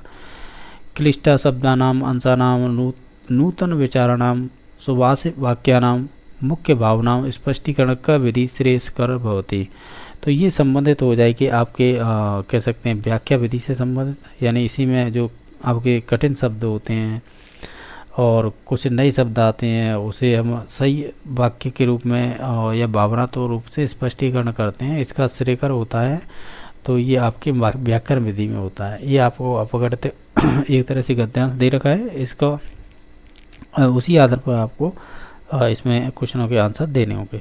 जैसे कि इसमें देख पा रहे होंगे, इसमें पूछा है आपसे कि धनहीन जीवन नाथ इतस का विभक्ति, इसमें आपकी हो जाएगी तृतीय विभक्ति, सॉरी पंचमी विभक्ति हो जाएगी। क्वेश्चन नंबर नेक्स्ट है प्राप्तवंतम इतस का प्रत्यय, तो इसमें आपका हो जाएगा इतवतु प्रत्यय। क्वेश्चन नंबर नेक्स्ट है कि विचार इत्यर्थ का उपसर्ग, तो इसमें हो जाएगा आपके वी हो जाएगा, ऑप्शन नंबर डी सही हो जाएगा। क्वेश्चन नंबर आपका नेक्स्ट है कि दरिद्रयोपहाता, इसमें संधि विच्छेद कीजिए, क्या होगा इसका हो जाएगा दारिद्र और प्लस उपहता। नेक्स्ट है कि तत्र एक श्रेष्ठ भैरवानंद नाग योगी निवसत, इसमें वाक्य में विशेष शब्द क्या है यानी कर्ता के रूप में कौन सा इसमें उपयोग हुआ है, तो वो योगी हुआ है। नेक्स्ट है कि इसमें से आपको एक पद्यांश दे रखा है, इसी के आधार पर आपको बताना है, इसमें छंद बताना है कौन सा होगा। अगर आप ध्यान से देखेंगे तो इसमें शार्दुल विक्रीडितम हो जाएगा, बाकी श्रीवीर भूमि गुरुड़ई संधि विच्छेद अस्ति, इसमें क्या संधि विच्छेद होगा इसका, तो ये हो जाएगा श्री वीर भूमि प्लस गुणे, तो ऑप्शन नंबर सी सही हो जाएगा। सद्वर्ण इतस का समास है, इसमें समास कौन सा होगा तो वो आपका हो जाएगा बहुब्री। हरंती इतस का प्रत्यय, इसमें से प्रत्यय हो जाएगा वो सत्री। क्वेश्चन नंबर नेक्स्ट है कि माला इतस का लिंगम अस्ति, तो माला में कौन सा लिंग हो जाएगा, ये आपका स्त्रीलिंग। 44 संस्कृत भाषा में कैसे लिखेंगे, चतुश्चत्वारिस्तम, ये है सही है ना, तो ऑप्शन नंबर इसका 74 का चतुश्चत्वारिस्तम, तो ऑप्शन नंबर इसका डी सही हो जाएगा। 7:30 वादन विद्यालय गच्छति लिखेंगे संस्कृत लिखते, यानी आपको है 7:30 को कैसे लिखेंगे, तो 7:30 को हम संस्कृत में लिखेंगे सार्ध सप्तवादने, ऑप्शन नंबर सी सही हो जाएगा। माहेश्वर सूत्रेषु अच वर्णा कति सन्ति, तो जो अच वर्ण है वो कितने माहेश्वर सूत्र में होते हैं, तो ये संबंधित हो जाएंगे आपके कह सकते हैं 9 हो जाएंगे। मन सत्य से शुद्ध होता है, तो वाक्य में संस्कृत अनुवाद कीजिएगा, इसे अनुवाद करेंगे तो ये बन के आएगा मन सत्येन शुद्धयति। ओ इसे बोलेंगे ओ इतस का वर्ण उच्चारण, उदौ तो कंठो तालु होता है, नहीं कंठोष्टम होता है, ओ इसे ओ आऊ, ये दोनों का कंठोष्टम हो जाएगा, तो ऑप्शन नंबर बी सही हो जाएगा। अहम त्वाम पश्यामि, इसमें आप वाच्य परिवर्तित कीजिए क्या बनेगा, तो इसका वाच्य परिवर्तित होके बनेगा आपका त्वम मया दृश्य से। ये कह रहा है स गुरुवे प्रणमति, इसमें संशोधित करना है, ये क्या बनेगा इसका, तो हम कहेंगे ये बनेगा स गुरु प्रणमति। क्वेश्चन नंबर नेक्स्ट है स हई चित्रपटम दृश्यामि, इसमें संशोधित कीजिए क्या होगा, तो हम कहेंगे 4 नंबर ऑप्शन हो जाएगा। ये आपको सूक्ति दे रखी है, इसे पूरी करना है, तो हम ये कहेंगे इसमें राइट आंसर आ जाएगा 200 गुणा, यानी संसर्गर्जा 200 गुणा भवन्ति। बाकी नेक्स्ट क्वेश्चन है पाठशाला विधेर अनुसारम शिक्षारम कस्मात् सकरात् संस्कारत परम भवति स्म, तो ये संबंधित हो जाएगा आपके उपनयन संस्कारम, तो हमसे ऑप्शन नंबर 1 सही हो जाएगा। संस्कृत भाषा शिक्षण भंडारकर विधे अपर नाम किम अस्ति, यानी इसका दूसरा नाम क्या है, तो इसे व्याकरण अनुवाद विधि भी व्यक्त कहते हैं, तो ऑप्शन नंबर सी सही हो जाएगा। क्वेश्चन नंबर नेक्स्ट है, इसमें बताना है यावत् छात्रेषु सक्रिय रुचि न भविष्यति तावत् शिक्षकस्य सर्वोत्तम कार्य पूर्ण न भविष्यति, the principle of the teaching method इत्यस्य पुस्तक किने लिखितम, यानी किसके द्वारा लिखी गई है, तो ये संबंधित लिखी गई है आपके पेशेंट महोदय के द्वारा, ऑप्शन नंबर 1 सही हो जाएगा। क्वेश्चन नंबर नेक्स्ट है संस्कृत शिक्षण प्रति छात्रेषु रुचिया पादनार्थ शिक्षकेण करणीय, ये किससे संबंधित हो जाएगा, ये संबंधित हो जाएगा बिजनेस साहित्यिक गतिविधियां मायोजनम, यानी गतिविधि नामायोजनम, ऑप्शन नंबर बी सही हो जाएगा। नेक्स्ट है संस्कृत शिक्षण मस्तिष्क यंत्रम संगणकम साधनम वर्तते, तो ये हो जाएगा दृश्य श्रव्य दोनों ही हो जाएगा। क्वेश्चन नंबर नेक्स्ट है पाठ्यपुस्तक से भाषा की दृश्य से आता है, यानी पाठ्यपुस्तक की भाषा कैसी होनी चाहिए, ये संबंधित होनी चाहिए बाला नाम योग्यता अनुसार, तो ऑप्शन नंबर डी सही हो जाएगा। संस्कृत शिक्षण मूल्यांकन प्रश्न भवंती, तो ये संबंधित हो जाएंगे आपके उपयुक्त त्रिपक्षीय संपदा, ऑप्शन नंबर इसका डी सही हो जाएगा। इस प्रकार हमने भाषा फर्स्ट और सेकंड संस्कृत देख ली थी, अभी हम देख लेते हैं इंग्लिश में किस प्रकार के क्वेश्चन पूछे गए थे भाषा फर्स्ट और सेकंड में।